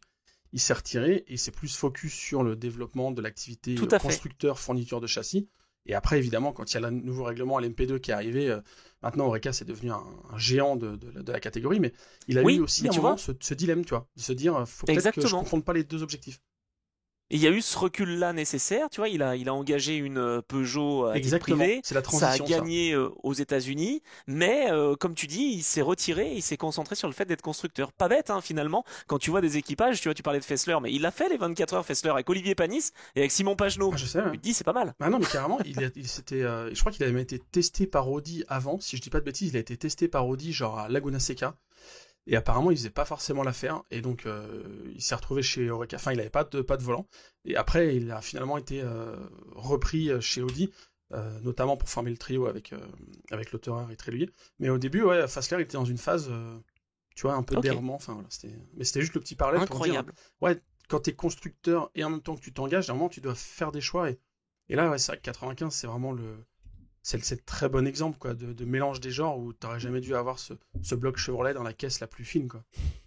Ah, tu vois. Ok, j'ai bien fait de poser la question parce que je ne l'avais pas préparée celle-là avant et je voulais savoir un petit peu ce que vous en pensiez. Toujours est-il que là, on a fait le contexte global, on va dire, avant le début de course. Il y a 168 000 spectateurs qui pourtant sont venus malgré une donnée importante, la météo, qui va peut-être être aussi une des explications pour lesquelles McLaren va pouvoir tirer son épingle du jeu. Qu'est-ce que vous en pensez? Parce que je sais qu'il y a des McLaren qui étaient en Goodyear, d'autres qui étaient en Michelin. Ça aura peut-être Ouais. son importance, ça aussi. Ça pour moi, c'est un des éléments clés qu'on a totalement oublié aujourd'hui parce qu'on a des manufacturiers uniques dans les catégories, donc on a ou du Michelin ou du Goodyear, mais à l'époque, le choix des pneumatiques, il était hyper important. Et en l'occurrence, là, Michelin, ils avaient fait un gros taf parce que sur les voitures qu'ils équipaient, Oui. ils ont ce qu'on appelle, ce qu'on appelait aujourd'hui, ça se dit plus comme ça, mais des slicks retaillés. C'est-à-dire que c'était des pneus pour pistes sèches qu'ils ont Oui. taillés. Et notamment, ils ont utilisé ça quand il y avait des conditions de piste un peu, tu vois, entre les deux, quoi, humides mais pas trop. Et, Mhm. et On le fait en rallye, ça. voilà, exactement. Et ce truc, c'est que maintenant, bah, t'as plus le choix. T'as le choix entre les différents composés que Michelin te propose en hypercar. Mais tu peux pas Bien faire un sûr. pari en disant, tiens, on va partir chez Kumo ou chez je sais pas qui, tu vois, un Attends, autre ce qui fournisseur, veut quoi. dire quand même que c'est pas une surprise non plus de retrouver, je reprends la liste des résultats hein, évidemment, 4 voitures équipées de pneus Michelin dans les 5 premiers. En fait, si tu veux, sur le podium, enfin si vous voulez messieurs, il y a une seule voiture en Goodyear, c'est la Harrods de l'équipe David Price Racing, Ouais. la McLaren, qui termine 3, mais sinon tous les autres sont en Michelin. Et vraiment, c'est une des explications, Geoffroy? En fait, c'est une des explications selon moi. Après, le cas de la Harrods, mais quand on va faire le film de la course, on va pouvoir en parler un peu plus. La Harrods, Ouais. tu lui mettais des pneus Michelin et tu lui mettais pas de Justine Bell au volant, je pense que ça gagnait, quoi. C'est juste qu'il y avait deux facteurs qui étaient handicapants sur cette caisse, quoi. Et non, mais c'est vrai, enfin, et la courage, c'est pareil, entre guillemets, hein. T'enlèves Mario Andretti, je pense que ça le faisait, quoi. Non. Mais, Ah, cela dit, c'est vrai que Mario a fait quelques erreurs. ouais, Ouais. en fait, t'as toujours. Bon, il y a plein de trucs sur la 13, on a toutes les infos, on va vous donner ça. Mais en fait, ce qui est marrant, il y a toujours plein de paramètres. Mais les pneus, en l'occurrence, je trouve, étaient un facteur déterminant à l'époque en fonction du manufacturier que tu choisissais. Mhm. Aujourd'hui, c'est toujours un facteur selon comment tu utilises ton allocation. Est-ce que tu brûles des gommes dès le départ ou est-ce qu'au contraire, tu fais plus de relais et comme ça, tu auras des balles neuves. Tu sais, c'est ce qu'on fait dans nos débriefs tout le temps. Quand tu as des Bien courses sûr. de 6 heures, tu te rends compte que certaines équipes ont gardé un train de pneus frais pour la fin, et du coup, ils ont un avantage. Ok, moi, je t'avoue que j'ai un peu de mal avec ça, parce que c'est la course moderne, Ouais, et c'est la c'est course compliqué moderne. à suivre. À l'époque, il y avait déjà... moi, j'adorais, quand je découvrais les voitures des 24 heures du Mans dans le programme, tu regardes les livrets, et tu découvrais les stickers, ou du Dunlop, ou du Michelin, ou tu vois, et tu découvrais avec quelle manufacture elle était, Bridgestone, tu vois, Yokohama. Et ça, ouais, ça pouvait être un élément. C'était encore plus complexe à suivre, mais c'était un élément d'explication, quoi. Ah, intéressant. Bon, alors lançons cette course. Donc, Ah Julien, non, tu l'as dit. non, non. Anthony, ne lançons pas Ah. cette course avant d'avoir présenté juste rapidement les autres forces en présence parce qu'on peut pas limiter Ah oui. quand même le plateau Pardon. à Courage, WR et McLaren. Non, il y a Ah. Kramer également qui est là. Voilà, les K8, putain. il y a Kramer qui est, alors on le saura ensuite, qui n'avait, vraiment la voiture était ultra lente et n'avait probablement aucune chance de gagner, mais elle avait gagné à Daytona et à cette époque-là, une voiture qui gagne à Daytona, on se dit tiens, elle va forcément performer au Mans. La voiture a gagné à Daytona avec Christophe Bouchy notamment. Au Ouais, volant. la légende. Oui. Et du coup, elle est présentée comme une réelle favorite à la victoire au même titre que la Courage. Hein. En fait, non, mais à Daytona, je crois que ça gagne avec je sais plus combien de tours de retard à un moment ils ont accumulé, mais enfin c'est une édition aussi un peu dingue de Daytona en 95. On est d'accord que cette Kramer, si je me trompe pas, mais peut-être que je me trompe, elle est basée sur une Jaguar ou pas du tout? Non, non, elle est basée sur une Porsche 962 à laquelle ok. on a coupé le toit un peu de la même façon que la Courage, qui est une ancienne Courage Groupe C à laquelle on a coupé le toit pour la mettre en conformité avec le nouveau règlement de la CO. Si tu veux, On s'est dit que on n'allait pas du tout, toucher l'équilibre de la voiture. Vas-y, hein, hey, mec, on enlève le toit, c'est bon. Ah bah, prends la disqueuse et si enlève ça. tu veux te documenter, Anthony, sur la Porsche K8 Spider, tu pourras lire sur Endurance Mag un article que j'ai écrit il y a quelques années, que j'ai intitulé L'ultime délire des frères Kramer. Parce qu'en fait, c'est vraiment la dernière caisse qu'ils développent, et on est quasiment sur la disqueuse sur une 962. Enfin, on est franchement dans un bricolage de ouf, et ouais, c'est ça. La caisse de profil, enfin, elle fait pataude, elle fait vraiment lourde, quoi. Mais comparée à des protos la d'aujourd'hui. Courage aussi. Hein. Tiens, d'ailleurs, Oui, je c'est pense vrai, qu'il y a une petite parenthèse d'ailleurs à faire qui revient avec ce qu'on disait au tout début, mais il y a un truc qu'il faut garder à l'esprit pendant toute l'écoute de ce podcast, c'est qu'on est sur un plateau très riche en variétés, avec beaucoup de belles voitures, de la diversité, et une grille pleine. Mais en revanche, le niveau est quand même très faible, il faut le dire. On est sur une endurance qui se cherche, avec tous les constructeurs sont partis, des nouveaux qui arrivent mais qui n'ont pas forcément des moyens énormes, qui débutent un peu en endurance, et le niveau général est très très faible.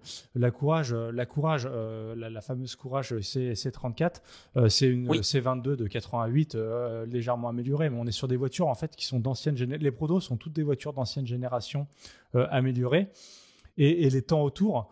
On va peut-être un peu s'attarder d'ailleurs sur les temps au qualif avant de prendre le départ, mais les temps autour, on est aux alentours pour les meilleurs de 3,50, là où 3 ans plus tôt on tourne en 3,21 avec Philippe Alliot dans la 905, donc on a pris 30 secondes au tour en l'espace de 3 ans, quoi. Donc on est beaucoup plus lent que ce qui se faisait juste avant, à la fin de l'ère des groupes C, quoi. Ok, ça c'est important aussi. Rappelons qu'il y a 9 protos simplement sur les 48 engagés, ce qui veut quand même dire que les GT étaient en très très grand nombre et qu'on se cherchait et on cherchait à faire le renouvellement justement. Donc oui, c'est important de le préciser. Sont tous des vieilleries, sauf la fameuse Courage C41 qui est toute neuve, et c'est pour ça que je disais tout à l'heure, quelle erreur d'avoir mis un Chevy dedans. Ils ont une voiture qui est nouvelle, coque carbone, qui est vraiment d'une génération beaucoup plus récente que les autres, et ils mettent un moteur dedans qui n'a aucune chance de gagner, quoi. Ah là là, c'est incroyable. Alors la pole position, elle est la propriété de William David sur la WR, donc l'une des deux WR, je crois que c'est la numéro 9, c'est ça, qu'il partageait avec Jean-Bernard Bouvet et Richard Ballandras, et il tourne en 3,46,0. Bon, là c'est la pole position, on va dire que WR a fait son travail avec sa barquette qui a plus des allures, comme tu le disais, de monoplace. Maintenant, je vais lancer le débat avant de lancer la course, mais on va y revenir et on va répondre à cette question évidemment tout au long de cette deuxième partie de podcast, mais on a McLaren d'un côté, on a les protos, donc on a dit WR ou Courage. Est-ce qu'on peut dire plutôt défaite Courage, ou plutôt se dire que McLaren est allé chercher la victoire à la force du poignet?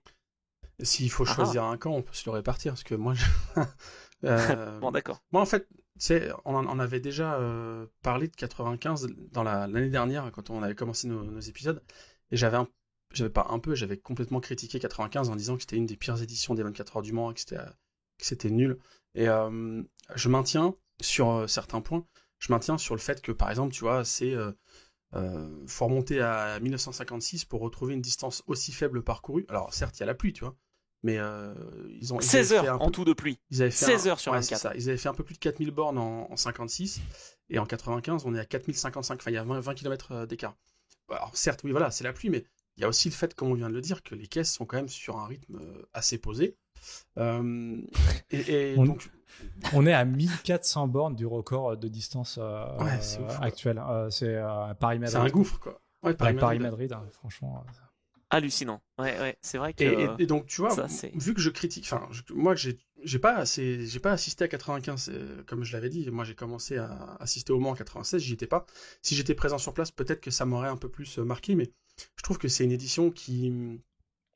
McLaren communique beaucoup aujourd'hui, maintenant surtout qu'ils reviennent aux 24 heures du Mans, sur le fait qu'ils ont gagné à l'époque, mais je pense que quand ils ont gagné en période, ça leur faisait vraiment pas grand-chose, quoi. Tu vois, quand on a tout détaillé, l'approche compétition client, ils vendent des kits, ils ont fait une préparation à Manicourt, à la ZUB, vite fait, et en fait, il y a des témoignages d'époque de gens qui étaient dans l'équipe qui disaient on a un problème, parce qu'en fait, la voiture, elle tient. Nous, on pensait aller à Manicourt, faire 3 heures, que la caisse, elle pète.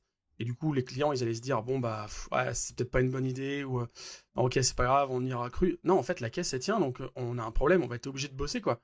On va être obligé de prendre ça au sérieux. Ouais. Et vraiment, je pense que McLaren gagne, mais c'est une victoire qui est importante, mythique, c'est la victoire d'un constructeur qui, dès sa première participation, donc elle est pleine de charme, tu vois. Mais je pense qu'il y a quand même une grosse part de défaite aussi, de courage, qui clairement. Tu vois, Porsche, ils ont manqué une victoire sur ce coup-là parce qu'ils étaient motoristes, mais Courage a loupé la seule opportunité de victoire peut-être qu'ils ont jamais eu, quoi. Donc je reste toujours un peu mitigé sur 95, quoi. Pour moi, c'est pas vraiment une édition mythique, classique au sens noble du terme, mais en vrai, elle a plein d'éléments qui la rendent quand même singulière, quoi. Non, mais elle est devenue en fait mythique, t'as raison, c'est vrai, après coup en fait. Ouais. Parce que c'est la victoire d'une GT, c'est la dernière, d'ailleurs, victoire d'une Grand Tourisme. Si tu veux, mais. Ah oui, ouais. Pas vraiment, mais ok, d'accord, je veux bien. Mais je sais que Julien n'est pas forcément de mon avis sur ça. Ah si, alors là, je partage tout ce que tu as dit.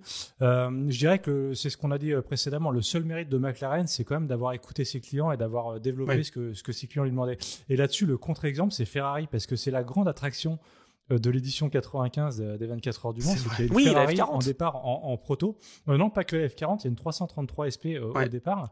Et du coup, c'est la première Ferrari proto au départ depuis 74. Donc à l'époque, c'est un événement énorme. Honnêtement, les journaux ne parlent que de ça avant le départ.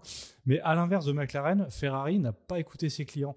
Les clients de Ferrari voulaient venir au Mans. Ferrari a tout fait pour les en dissuader. D'accord. Et du coup, donc il y en a quand même un concurrent Massimo Sigala. Voilà, exactement, qui a réussi à engager cette 333 SP aux 24 heures du Mans. Et l'engagement a été catastrophique parce que la voiture n'était pas du tout prête. La voiture n'a pas été autorisée à rouler avant le jeudi soir parce qu'elle était au règlement IMSA. Elle avait un capteur de limitation du couple qui n'était pas réglementaire à celui de la CO.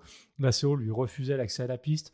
Finalement, elle fait un chrono le jeudi soir dans la dernière partie de la séance, un tour en 4 minutes avec René Arnoux. Ça déclasse 17e sur la grille, c'est catastrophique. Et voilà, c'est le contre-exemple de McLaren.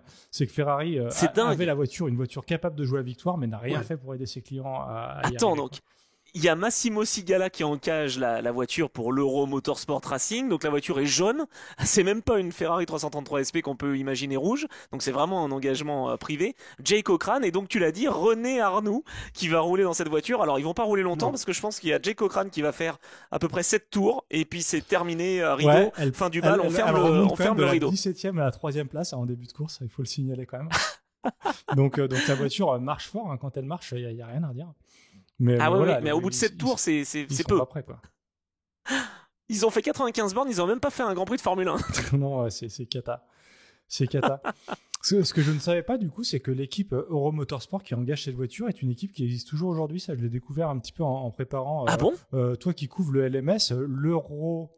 Mais oui, Euro International avec Antonio Ferrari. C'est la descendante de cette équipe-là qui engage les litigieurs de l'OMS. Tu peux aller voir sur leur site et en effet, sur leur site, tu vois bien trace de cet engagement de la Ferrari. Donc c'était. Attends, c'est génial parce que Euro Motorsport, ça roulait aux États-Unis à l'époque, comme tu l'as dit, en IMSA, mais aussi en IndyCar, je crois. Ouais, exactement. Après ça, ils sont partis en IRL et roulaient. Et à l'époque, on les a pu revus au Mans pendant un petit moment, mais en fait, cette équipe existe toujours et elle est toujours en endurance. Il n'y avait pas des intérêts français aussi là-dedans, non? Gilles Guignot, ouais, c'est ça. Si tu veux en parler, je te Non. Ah oui. Attends, parce que Gilles, qui sort en plus son livre là, biographie en ce moment, lui, il a été à l'origine en 94 de l'engagement des Dodge Viper justement, avec René Arnoux. Tiens, encore une fois, c'est pour ça qu'il y avait René. Alors ça y est, je suis en train de penser dans cette voiture de l'Euro Motorsport Racing, j'imagine, puis son lien avec Ferrari. Mais c'est vrai que Gilles Guignot, lui, il a souvent été impliqué dans des projets de course auto. Mine de rien, on lui doit beaucoup en fait à Gilles. En fait là c'était le relais français sur ce projet-là, donc on lui doit beaucoup. Et c'était donc les débuts de la Ferrari 333 SP. Donc en fait, si tu veux, il a fait débuter la Viper, il a fait débuter la Ferrari 333 SP. C'est pas mal quand même comme palmarès. Pour Ferrari, c'est pareil. C'est comme pour la Courage C41 dont on parlait. Ferrari a une voiture qui est toute neuve. Elle est sortie en 93, la 333 SP. Elle est toute neuve. Elle est hyper performante. Elle est en carbone. À l'époque, c'est encore assez rare. Et Ferrari ne répond pas soit il y a une Mazda 3 qui roule en IMSA, il y a celle de Momo qui est hyper bien préparée, qui gagne des courses en IMSA. Qui demande aussi à Ferrari s'il peut venir au Mans avec un kit dédié et en fait Ferrari ne veut pas venir au Mans à ce moment-là. Oui, alors Momo, ne pas confondre avec Mohamed Bin Solayem, Momo, c'est le sponsor Ferrari. C'est le petit surnom du président de la FIA. Je l'ai pas vu venir ça là. Ah tu vois, mais on est plein de surprises dans l'Endurance Club. C'est pour ça qu'il faut écouter les épisodes jusqu'au bout. Bon, est-ce qu'on lance cette course, messieurs? Ouais, juste là, je vais aller très très vite cette fois. Ça cale au démarrage. Juste dans les nouveautés au départ, on a plein de constructeurs japonais. On a Sard avec un moteur Lexus, on a Toyota Supra, Nissan Skyline, Honda NSX, et on a aussi et même une Mazda. On a aussi Mazda et on a deux constructeurs anglais qui reviennent après une longue absence. On a Marcos qui n'était pas là depuis 1967 et Lister depuis 1959 qui sont au départ. Donc c'est quand même, alors comme le disait Geoffroy, c'est pareil, je pense que c'est une édition pauvre en termes de qualité d'engagement. Par contre, ce qui est marrant, c'est qu'on a une grande diversité de voitures. Alors qui sont, c'est clair. Mais personne n'est prêt en fait à cette édition. C'est ça que disait Geoffroy tout à l'heure. C'est là que les moyennes sont basses et qu'il y a beaucoup d'abandon, etc. C'est que personne n'est prêt en fait. Tous les projets ont été développés un peu à l'arrache parce qu'il y a un gros engouement sur le GT. Tout le monde a envie d'en être, mais personne n'est vraiment prêt, quoi. Par contre, t'as fait le. C'est ça. Personne n'avait envie de se lancer dans cette édition, un peu comme nous dans cet épisode. La liste. Non, mais par contre, là, la liste que tu viens d'évoquer des voitures qui étaient présentes sur la grille, c'est Gran Turismo, quoi. Je vais être obligé de mettre un bruitage de départ de Gran Turismo. J'ai pas dit Callaway, j'ai pas dit. Il y avait la Jaguar de Michel Hommel qui s'était pas qualifiée. L'Aston Martin de Michel. Ah, j'ai cru Michel Vaillant. Non, l'Aston Martin de Michel Hommel, la DB7 qui était au pré-qualif, qui s'était pas qualifiée. Enfin, vraiment, voilà, on avait des voitures qui arrivaient de partout. C'était génial. Non, c'est quand même dingue parce que quand tu regardes la liste, même pas des engagés, enfin si des non partants si tu veux, t'as une Tiga qui a essayé de se qualifier, t'as une Norma de Norbert Santos qui n'a pas été qualifiée non plus mais qui s'est engagée, et t'as une Ferrari 355 d'un passionné, Henkele, qui a d'ailleurs voulu faire rouler Lucien Guitny, qui lui avait roulé déjà avec le Nart. C'est ça. Et d'ailleurs, cette Ferrari 355, qui est la première non qualifiée, son temps qui lui aurait permis d'être 36e l'année précédente sur la grille de départ. Donc en fait, on a quand même, on est lent, mais on est plus rapide qu'en 94, ce qui est pour moi la pire année des 24 heures du Mans. Mais ça, c'est à débattre avec Geoffroy. Allez, moi je suis prêt pour le départ. En tout cas, j'ai dit tout ce que j'avais à dire. Bon, prenons le départ. Allez, on embarque dans la WR numéro 9. Et alors, assez rapidement, ces deux WR donc, vont s'illustrer. Est-ce qu'il pleut dès le début? Ça, je me souviens plus. Non, la pluie arrive en début de soirée. D'accord, ok. Donc, les protos, globalement, peuvent avoir l'avantage en ce début de course. Ouais, c'est le cas. C'est le cas par rapport à ce que je disais, consommation, réservoir plus petit, mais meilleure performance. En tout cas, sur le sec, elles sont plus puissantes. Donc, sur le sec, elles s'envolent et pas qu'un peu. Elles prennent la première McLaren F1 à la fin du premier tour, pointe à 15 secondes de la WR et de la Courage de tête. Ouais. Donc, l'écart est quand même assez grand et tout le début de course est comme ça. Ok, donc assez rapidement, on a quand même de gros écarts. Assez rapidement aussi, finalement, on a quelques abandons. Et notamment, donc on l'a dit, la Ferrari 333 SP assez rapidement. Et puis la fameuse Courage C41, donc Pescarolo, Henry, pour sa 29e participation, n'ira pas au bout. Problème de batterie, c'est même pas vraiment le problème de moteur, mais enfin c'est quand même lié. Et donc cette Courage abandonne, alors qu'il y avait quand même un coup à jouer, quoi. Ouais, une image qu'on ne voit plus aujourd'hui, voilà. mais en fait c'est la légende, quoi. En fait, alors ouais, batterie, alimentation, pompe à essence, enfin il y a pas mal de trucs qui merdent. Et en fait c'est au niveau d'Arnage, à la sortie d'Arnage où on a les images. Et il y a Franck Lagorce qui a pris le relais d'Henri Pescarolo, qui sort de la voiture. Ouais. Et donc au début, tu le vois en train de... La voiture, elle est même pas dans un sifflet ou dans l'herbe, elle est encore sur la piste. Et tu le vois, il y a des marshals, il y a même un commissaire de piste qui signale avec un drapeau jaune en reculant, il tape dans l'aileron de la caisse et tout. Enfin, et tu vois, elle est encore en piste et on sait pas trop ce qu'il fait, Lagorce. Et en fait, d'un seul coup, tu le vois, il doit enlever des trucs sur lui. Enfin, il range un peu dans la bagnole et il commence à la pousser, quoi. Et enfin, il est à la sortie d'Arnage. Non, mais en course. À quoi il joue, quoi. Et en fait, il tente de la ramener, quoi.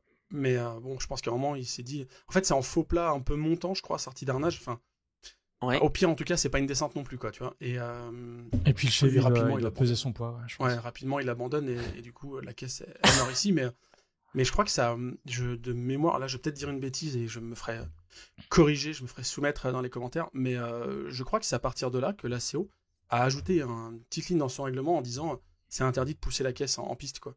Parce que c'était hyper dangereux. Je suis pas certain que ce soit là, mais en tout cas, il y a quand même un côté image totalement décalé par rapport à aujourd'hui, quoi. Tu pourrais pas faire ça, quoi. Mais non, et ça on se rend pas compte parce que tu vois, on dit ça fait 30 ans, tu te dis pas que ça fait non plus un énorme gap. Enfin bon, 30 ans ça commence à faire quand même, mais je veux dire, voilà, 95 c'est pas non plus 1912, quoi. Et c'est vrai que ça a tellement évolué, le sport mécanique, sport automobile en quelques années finalement. Là on est dans le contexte où Ayrton Senna et Roland Ratzenberger ont perdu la vie l'année d'avant, quoi, hein. Donc c'est encore très dangereux le sport mécanique, quoi. Non, vas-y, Julien, tu voulais dire non? Non, en fait, il y a eu encore un petit peu après des poussettes, quelques poussettes. J'en ai vu encore sur des éditions 96, encore une Courage qui était poussée aussi. Ça, et j'ai vu une Porsche aussi sur une édition 98. Je pense que ça s'est arrêté vers 98-99, ces histoires-là. Bah, en tout cas, mais c'était ultra dangereux. Il n'y avait même pas de full coursier l'eau de ces car. Les mecs poussaient leur voiture, il y avait juste un petit drapeau blanc pour annoncer une voiture au ralenti et les mecs étaient en train de pousser leur voiture. Ah oui, c'était pire qu'au ralenti. Ouais. Et on sait que ça a pu mal se terminer par le passé parce que le fait de pousser sa voiture comme ça alors que les autres sont à vitesse réelle. Je me souviens d'une anecdote avec Paul Belmondo que j'espère avoir bientôt dans mon podcast Trajectoire. Paul Belmondo qui poussait et qui en fait s'est fait percuter, c'était dans les années 80, en monoplace.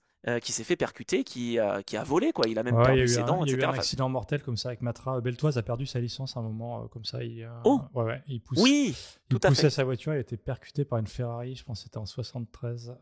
Exactement. Et il avait d'ailleurs été jugé responsable. Il avait été jugé responsable parce qu'il poussait sa voiture sur la trajectoire.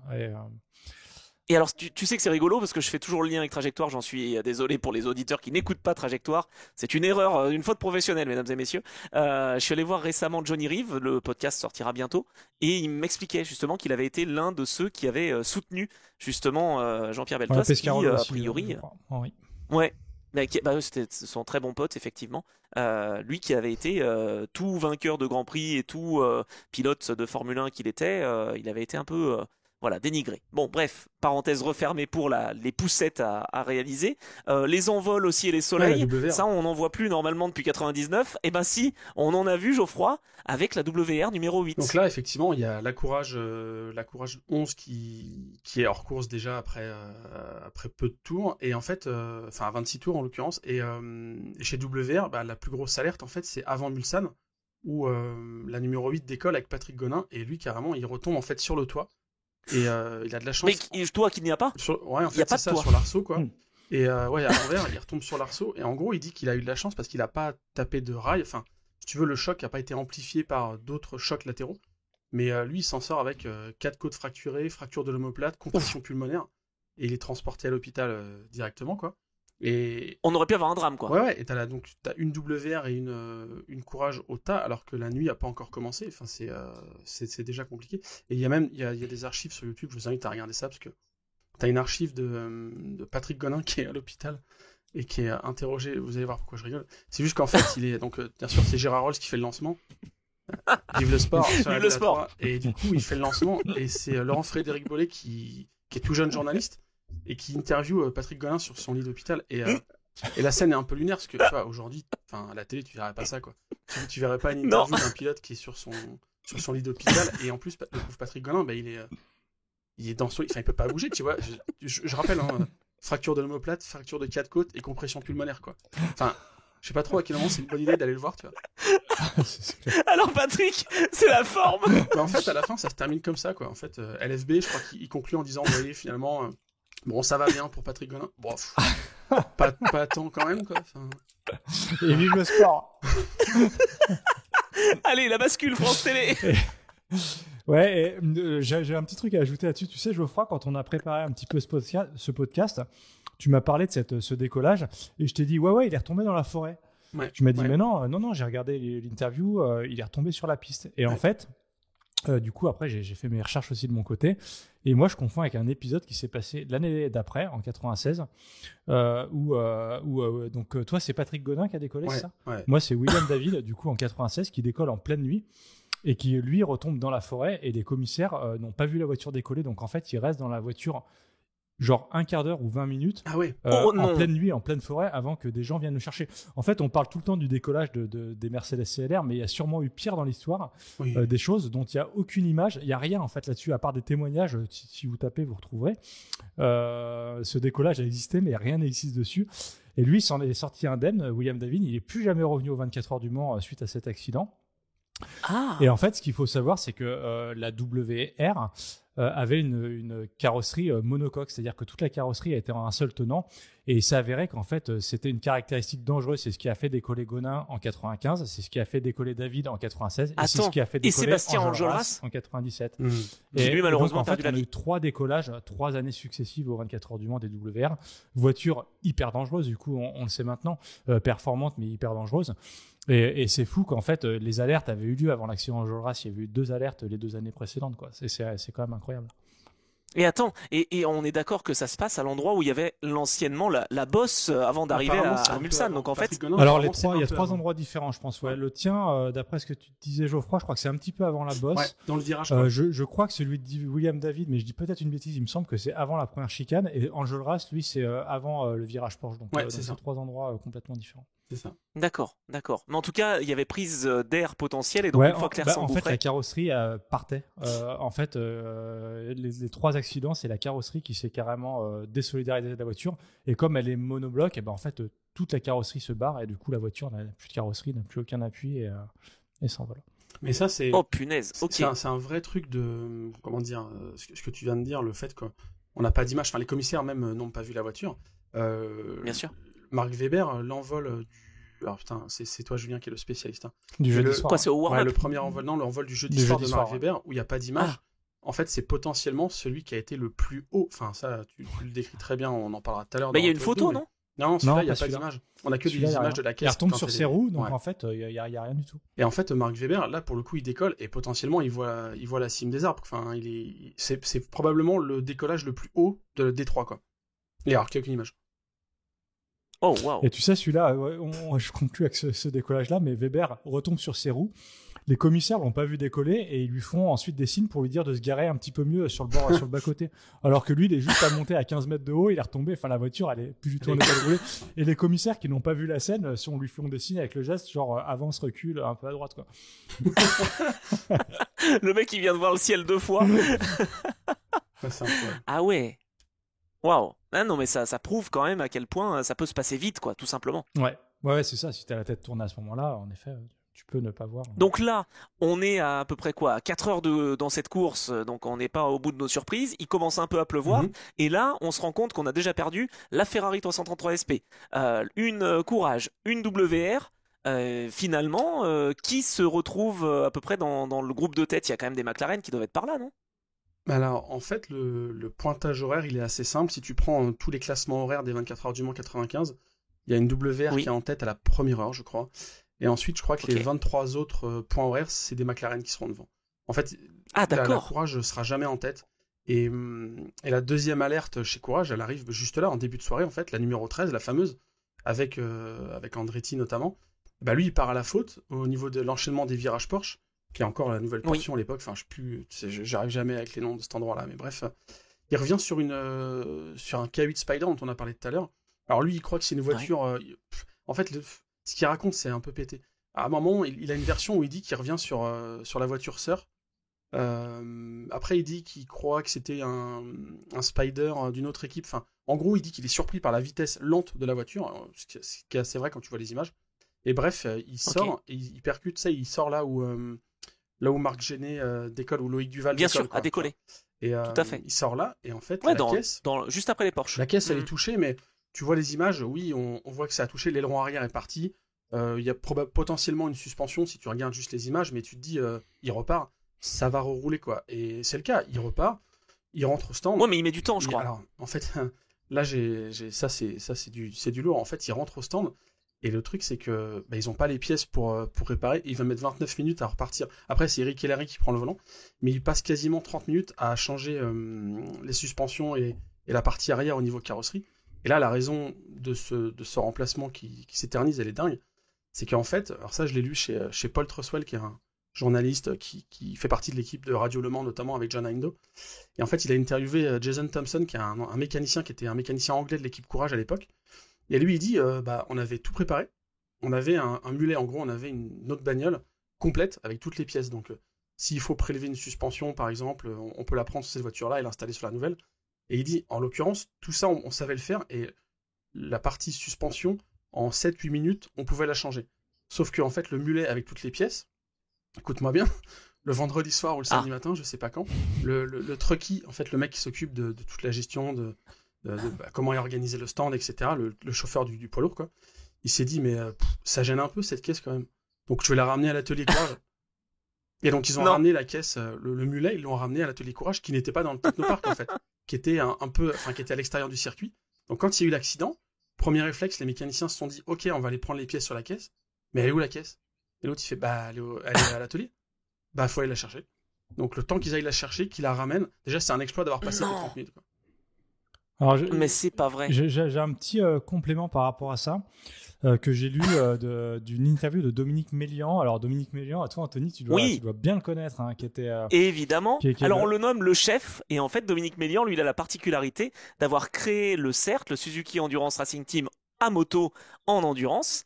Et il a été impliqué longtemps avec Courage, justement. Donc il était là dans cette édition 95 et dans d'autres. Il filait un coup de main à Courage aux 24 heures du Mans. Et là, il était responsable de cette voiture-là aux 24 heures du Mans.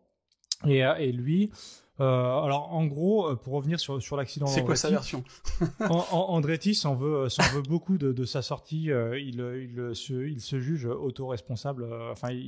Lui, même s'il trouve que la voiture était très très lente, etc., il dit qu'il se croyait en F1 et qu'il s'est précipité sur le dépassement, etc. Il assume complètement son erreur. En revanche, Dominique Mélian reproche à Andretti de n'avoir rien dit quand il s'est arrêté en fait au stand. Il est rentré au stand, il est sorti de la voiture et il s'est barré. Et du coup, les mécaniciens ont fait un check-up de la voiture et n'ont pas vu que la suspension était cassée à l'arrière. Donc en fait, ils ont réparé les capots et quand ils ont remis les pneus neufs sur la voiture, et c'est là qu'ils se sont rendus compte que la suspension était endommagée aussi, donc il a fallu re-rentrer la voiture dans le box. Enfin, il y a eu une grosse perte de temps sur l'intervention à ce moment-là. Qui est un peu imputable à Andretti parce que s'il avait un petit peu mieux décrit sa sortie de piste et précisé qu'il avait eu un contact avec le mur, les mécaniciens auraient sûrement regardé tout de suite. En fait, ils ont cru que c'était juste un tête à queue et qu'il y avait juste un peu de carrosserie. Donc il y a eu beaucoup de pertes de temps inutiles sur cet arrêt-là.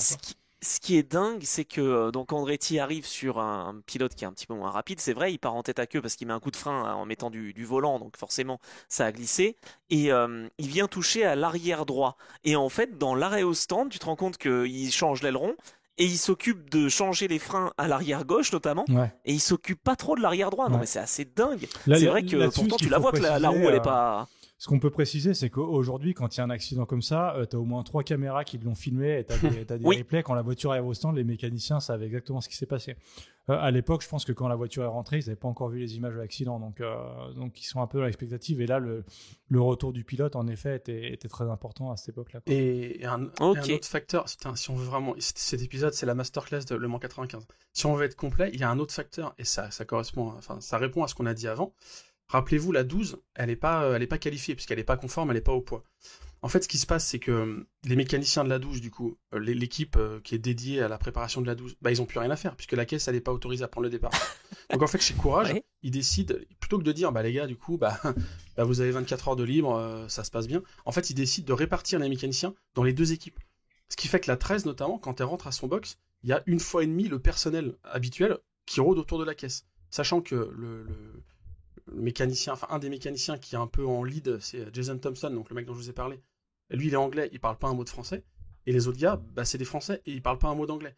Donc, si tu veux, je sais pas combien ils sont, mais t'as peut-être 10 ou 15 personnes, alors que tu devrais n'en avoir que 10 déjà. Ils sont beaucoup trop. Et tu parles pas la même langue. Donc, c'est notamment, lui, il l'a dit, qu'il a dit aux gars, mais rentrez la caisse. Et maintenant, aux 24 heures du Mans, sauf si tu fais les pneus ou le carburant, mais si t'as un travail à faire sur la voiture, t'es obligé de la rentrer au box. Pour que ça soit plus sûr, pour pas qu'il y ait d'accident, etc. Mais à l'époque, les mecs, ils ont commencé à faire des réparations dans la pit lane, et ils auraient dû la rentrer dès le départ. Ils auraient pas forcément vu le problème de suspension, quoique, tu me diras, quand ils l'auraient rentré sur les skates, je pense qu'ils auraient capté qu'il y a un truc qui va pas, quoi.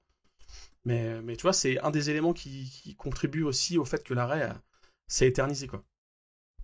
Et puis finalement, le fait d'être plus, c'est pas forcément une bonne nouvelle parce que chacun normalement a son rôle. Peut-être qu'à l'époque c'était moins le cas et c'était moins structuré. Mais quand t'es plein, on le voit bien.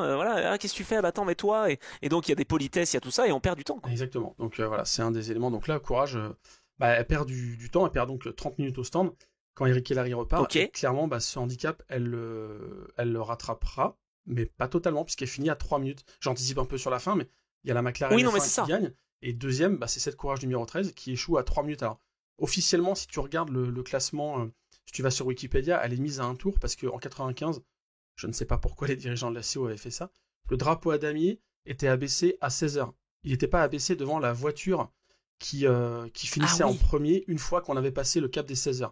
Je ne sais pas s'il y a eu d'autres fois dans l'histoire, mais en tout cas, à 16h pile, ils abaissent le drapeau, et il se trouve que donc la Courage passe avant la McLaren, et au final, si tu fais vraiment le décompte de temps, elle finit à 3 minutes, alors qu'elle en a perdu 30 dans les stands. 30 dans les stands. C'est en fait, si tu veux, ça aurait pu être une chose qui se répète dans l'histoire de cette course, en 2017 notamment, avec une LMP2 qui était en tête et qui finalement a été rattrapée in extremis par la fameuse Porsche qui va gagner parce que ça a été une course contre la montre. Dès le début, ils avaient perdu beaucoup de temps et donc toute la course, ils ont dû cravacher. Là, c'était un peu pareil pour Courage. On y reviendra. Tu as évoqué un sponsor tout à l'heure, Julien. Ça se joue à 3 minutes. On aurait dû gagner quand même chez Courage. Là, je pense quand même clairement. Même si il y a aussi une autre donnée, et on en parlait tout à l'heure, il y a les fameuses données pneumatiques, avec la pluie notamment qui commence à tomber assez rapidement. Moi, je voulais que tu me racontes, Geoffroy, une déclaration que tu as retrouvée d'ailleurs chez Auto Hebdo, avec Yannick Dalmas qui explique donc le fameux cut des pneus. Là, on les a donc retaillés, ces pneumatiques. Moi, je voulais que tu nous racontes ce qu'il explique dans la gestion du trafic, entre guillemets, ou en tout cas de sa bataille avec les protos. Tu t'en souviens de ça? Non, tu me tends un piège. Attends, qu'est-ce qu'il dit Non, ah non, mais non. Je dis juste, je voulais te le laisser dire parce que c'est toi qui me l'as trouvé. En fait, grâce aux pneus retaillés, Yannick Dalmas explique qu'ils ont gagné 3 secondes au tour. Donc du coup, ça leur met une possibilité de pouvoir pressuriser, j'allais dire, les voitures qui précèdent et dont les protos. Mais ce qui fait que quand ils sortaient du tertre rouge, ils étaient derrière la Courage, par exemple. Ils la doublaient avant la première chicane grâce à la vitesse de pointe de la BMW, enfin du BMW pardon, et de la McLaren. Donc c'était une GT, ils freinaient un peu plus tôt, la proto dépassait et ils reprenaient l'avantage à la sortie de la chicane. Enfin c'était inconduisible, enfin pas inconduisible mais injouable et épuisant nerveusement, c'est ce qu'il a raconté. Moi ça m'a vraiment bluffé parce qu'on se disait que oui, ce règlement qui favorisait les GT à la consommation, c'était pas censé favoriser les GT pour prendre l'avantage sur les protos en ligne droite et pourtant c'est ce qui s'est passé grâce à la pluie. Ouais, non, j'avais oublié, écoute, j'ai fait un petit oubli. Mais en fait, ouais, Yannick Dalmas, c'est marrant parce qu'il a énormément raconté de choses sur la McLaren F1 GTR et sur la course de 95. Et lui, son premier contact avec la voiture, puisqu'il a été appelé pour la tester, il n'était pas franchement emballé, quoi. Il trouvait que la caisse était trop lourde, pas agréable à manier, tout ça. Par contre, le truc sur lequel il a tout de suite été enthousiaste, c'était le moteur. En fait, il a dit c'est coupleux, c'est puissant, et ça va le faire. Et du coup, effectivement, on est sur un... Moi, j'aime bien ça, on est sur un classique. Un V12. Ouais, on est sur un classique du Mans où tu as des voitures, on a un peu le cas aujourd'hui en hypercar, un peu moins. On a un peu plus le cas en GT3, où tu as des voitures qui ont des philosophies différentes et qui arrivent à faire quasiment le même temps autour. C'est juste qu'elles n'ont pas la même performance au même endroit. Effectivement, un prototype va être plus à l'aise dans les portions rapides, là où une GT va être en ligne droite peut-être, si elle a plus de puissance, un peu plus à l'aise. Enfin, je trouve ça intéressant parce que là, on avait ce combat à distance où les performances étaient relativement proches. Après, attention, c'est aussi la mémoire qui se déforme avec le temps. En fin de course, par exemple, la Courage, elle reprenait plus de 10 secondes au tour. Et comme l'a dit Julien aussi, en début d'épreuve, c'était 15 secondes après le premier tour. Enfin, en vrai, sur le papier, ce Gordon Murray, on l'a dit, au début, je pense qu'il en avait vraiment rien à foutre de cette victoire. Et après, il s'en est un peu gargarisé. Et il disait, grâce à cette victoire, genre 10 ans après, peut-être, tu vois, il dit... ça a prouvé que la McLaren F1 est la voiture supérieure en tout point par rapport à des protos. Ouais, calme-toi, il n'y aurait pas eu la pluie, elle n'aurait jamais gagné. Hein, donc, oui, c'est ça, parce qu'au début, il faut quand même pas oublier, c'est un petit peu comme en 2023-2024, il y a quand même le safety car qui sort, il y a quand même le gros crash de Patrick Gonin. Enfin, on a des explications aussi qui font que les McLaren auront occupé la première place et ne l'auront jamais quitté, parce que justement, il y a eu aussi des faits qui expliquaient que la Courage pouvait pas être à pleine puissance tout le temps. Par contre, moi je pense que l'un des facteurs clés de 95, et c'est Yannick Dalmas, parce que il avait déjà 2 victoires à son actif. Et dans ce que lui il raconte, après, on n'a pas forcément eu toutes les versions, etc. Mais dans ce que lui il raconte, il a quand même aussi identifié les points faibles. On a pris le départ de la course ensemble, là, mais quand même, le vendredi, ils ont fait un changement de moteur et réparation de boîte, quoi, sur la caisse. Ils l'ont mis sur l'aérodrome à minuit ou 1h du matin. Il y a des gens, des Anglais un petit peu avoinés qui les ont avinés même, qui les ont aidés à pousser la voiture pour faire un shakedown. Mais en fait, ils ont roulé le samedi matin, on va dire très tôt, à minuit et demi, 1h, pour remettre la voiture pour la roder, parce qu'ils ont identifié que la boîte, il y avait un problème. En fait, il y avait des pignons, enfin, elle était plus synchro, etc. Ouais, la tringlerie, et ils avaient pour consigne de surtout pas ouvrir la boîte, mais ils l'ont quand même ouverte, et le moteur, ils l'ont changé aussi. Et en fait, ça, c'est la légende dit ça, en tout cas. Yannick Dalmas, notamment, qui a identifié ces points-là, et qui a dit aux gars, je pense qu'il faut qu'on intervienne. Et l'autre point aussi central, c'est que, tu l'as dit tout à l'heure, Julien, avec le test à Manicourt, la fameuse voiture qui gagne, donc la 59, le châssis 01R, elle a un nouvel embrayage renforcé, elle a un cap de transmission un peu plus graissé, elle a plein de nouvelles pièces que les autres n'ont jamais, en fait. Donc, si tu veux, là aussi, il y avait peut-être un mix entre les intérêts du constructeur et les équipes privées. C'est-à-dire qu'en fait, finalement, cette voiture prototype de développement usine, elle a eu un petit avantage, je pense, par rapport aux autres, quoi. Bien sûr, même si tout s'est fait en dernière minute, etc., on l'a bien vu déjà en qualification, parce que c'était la meilleure ou l'une des meilleures McLaren sur la grille de départ en 9e position. Alors oui, que 9e, 10 secondes à peu près derrière la WR, mais cette McLaren, voilà, comme tu le dis, c'était quand même la dernière génération, c'était la fameuse 7e voiture, le 7e châssis, qui finalement a réussi à s'imposer. Où on en est justement de ces WR? On s'est beaucoup concentré là sur Courage. Est-ce que la WR numéro 9 était dans l'équation pour aller se mêler aux avant-postes, ou est-ce que le crash a un petit peu refroidi les ardeurs? Non, en fait, ça y est, là, à 20h, là, à ce moment-là, après 4 heures de course et le crash d'Andretti, les choses sont déjà hyper décantées dans la course, hein, quand la pluie arrive. En réalité, tout ce qu'on croyait au début, les WR, la Kremer K8, enfin les deux Kremer K8, en fait, on sait déjà que celles-ci, ces voitures sont pas dans le coup. Le match est déjà résumé à un duel entre McLaren F1 GTR et la Courage, qui est très retardée, mais à laquelle on croit encore un peu parce que la course est encore longue, il y a que 4 heures d'écoulées. Elle repart à la 25e place avec 6 tours de retard, mais en fait, c'est déjà presque la seule qui peut revenir à la régulière sur les McLaren. McLaren caracole en tête, là, le soir à 20h. Je crois qu'elles sont 5, non? En tête? Ou 4? Ouais, on a, je pense, 4 ou voire 5 McLaren aux premières places. Quoi. Après, c'est pas la 59 qui est en tête, hein, parce que là, le premier pointage horaire où elle est en tête, c'est la 17e heure. Donc en fait, tu vois, c'est vachement tard dans la course, quoi.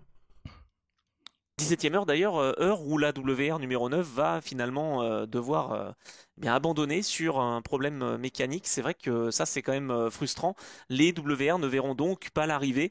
La numéro 9 va s'arrêter donc sur un problème d'alimentation. Voilà, un problème d'alimentation, et donc c'est fini des espoirs de Welter Racing.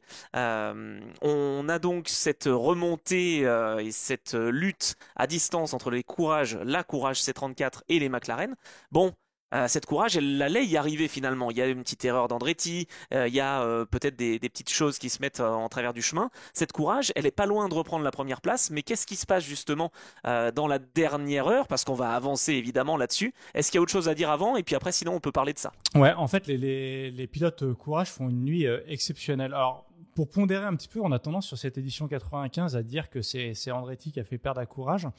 J'ai lu une interview de Elari dans Auto Hebdo qui décrit un petit peu la chose différemment.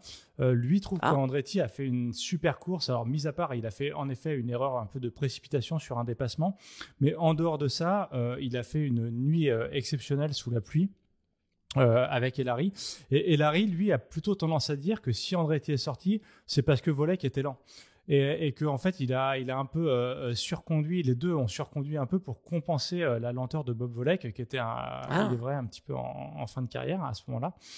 Et pendant la nuit, on parlait tout à l'heure de choix de pneus, mais Elari et Andretti, dès que ça sèche un peu, font le forcing pour mettre des pneus intermédiaires, et Volek ne veut jamais les mettre, il veut rester en pneus pluie, il perd beaucoup de temps à rester en pneus pluie pendant une partie de la nuit. Et donc là-dessus, il faut un petit peu pondérer. Je pense que Andretti fait quand même une de très belles 24 heures au-delà de l'erreur qu'il a pu faire en début de course. Bien sûr. Et qu'il a reconnu. T'as raison, c'est vrai que j'ai fait toute la soirée du centenaire des 24 heures 2023. Il y en a eu une dizaine avec Eric, justement. Et c'est vrai, maintenant que tu me le dis, qu'il encensait plutôt Mario Andretti pour son comportement, pour son échange, son écoute, sa façon de travailler ensemble, un petit peu à la manière d'un Henri Pescarolo où il va pas se mettre forcément en avant, mais quand il va falloir y aller et mettre le coup de bambou, c'est ce qu'il va faire, et se mettre au service de son équipe. C'est vrai, t'as raison. Et donc la nuit aura été importante, comme souvent d'habitude, dans les 24 heures, avec Mario Andretti et Eric Hellary. Important, donc ils reviennent de la 25 à la 3e place au petit matin. Aux alentours de 9h, la victoire est vraiment jouable, parce que les 2 McLaren devant ont quand même des petits soucis de transmission. On sait que c'est un peu le point faible de la McLaren. Donc là, à ce moment-là, la victoire commence à redevenir vraiment une possibilité pour la Courage, et à la régulière, elle reprend beaucoup de temps en piste. Donc on se dit que ça va le faire.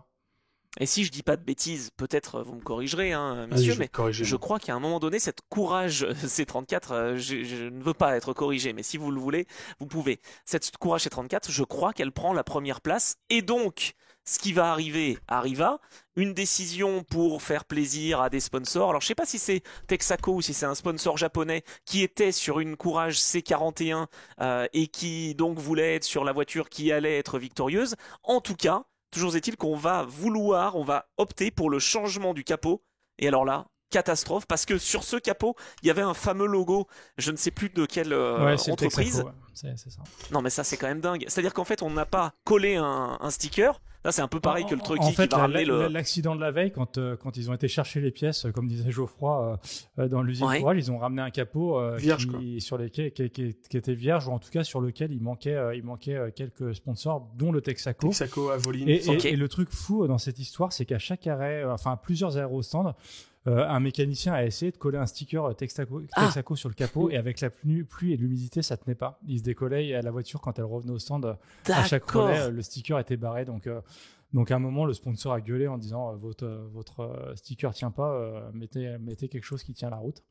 D'accord, alors ok, là je comprends mieux, parce que je me dis, mais ça c'est pas possible qu'on n'ait pas cherché à coller un sticker au lieu de remplacer un capot. Et donc, eh bien on va remplacer le capot dans une dernière intervention. On se dit, bon, on a un petit peu de marge, je crois vraiment que cette Courage était en tête face au McLaren. Ouais, mais et puis ça devait se faire en temps masqué, donc c'est même pas question de marge, c'est qu'en fait ça devait se faire pendant le ravitaillement, donc ça devait même pas se voir en temps passé au stand. Sauf que... Voilà, on remplace le capot, il n'y a pas de problème. Sauf qu'en fait, il s'avère que le capot n'avait pas les bonnes attaches. En fait, c'est pas ça, c'est que suite au crash de la veille, en fait, les attaches rapides, en fait, ont bougé, quoi. Donc, tu peux pas le dépluguer et le remettre aussi facilement. Donc, ils perdent du temps juste à le retirer, quoi.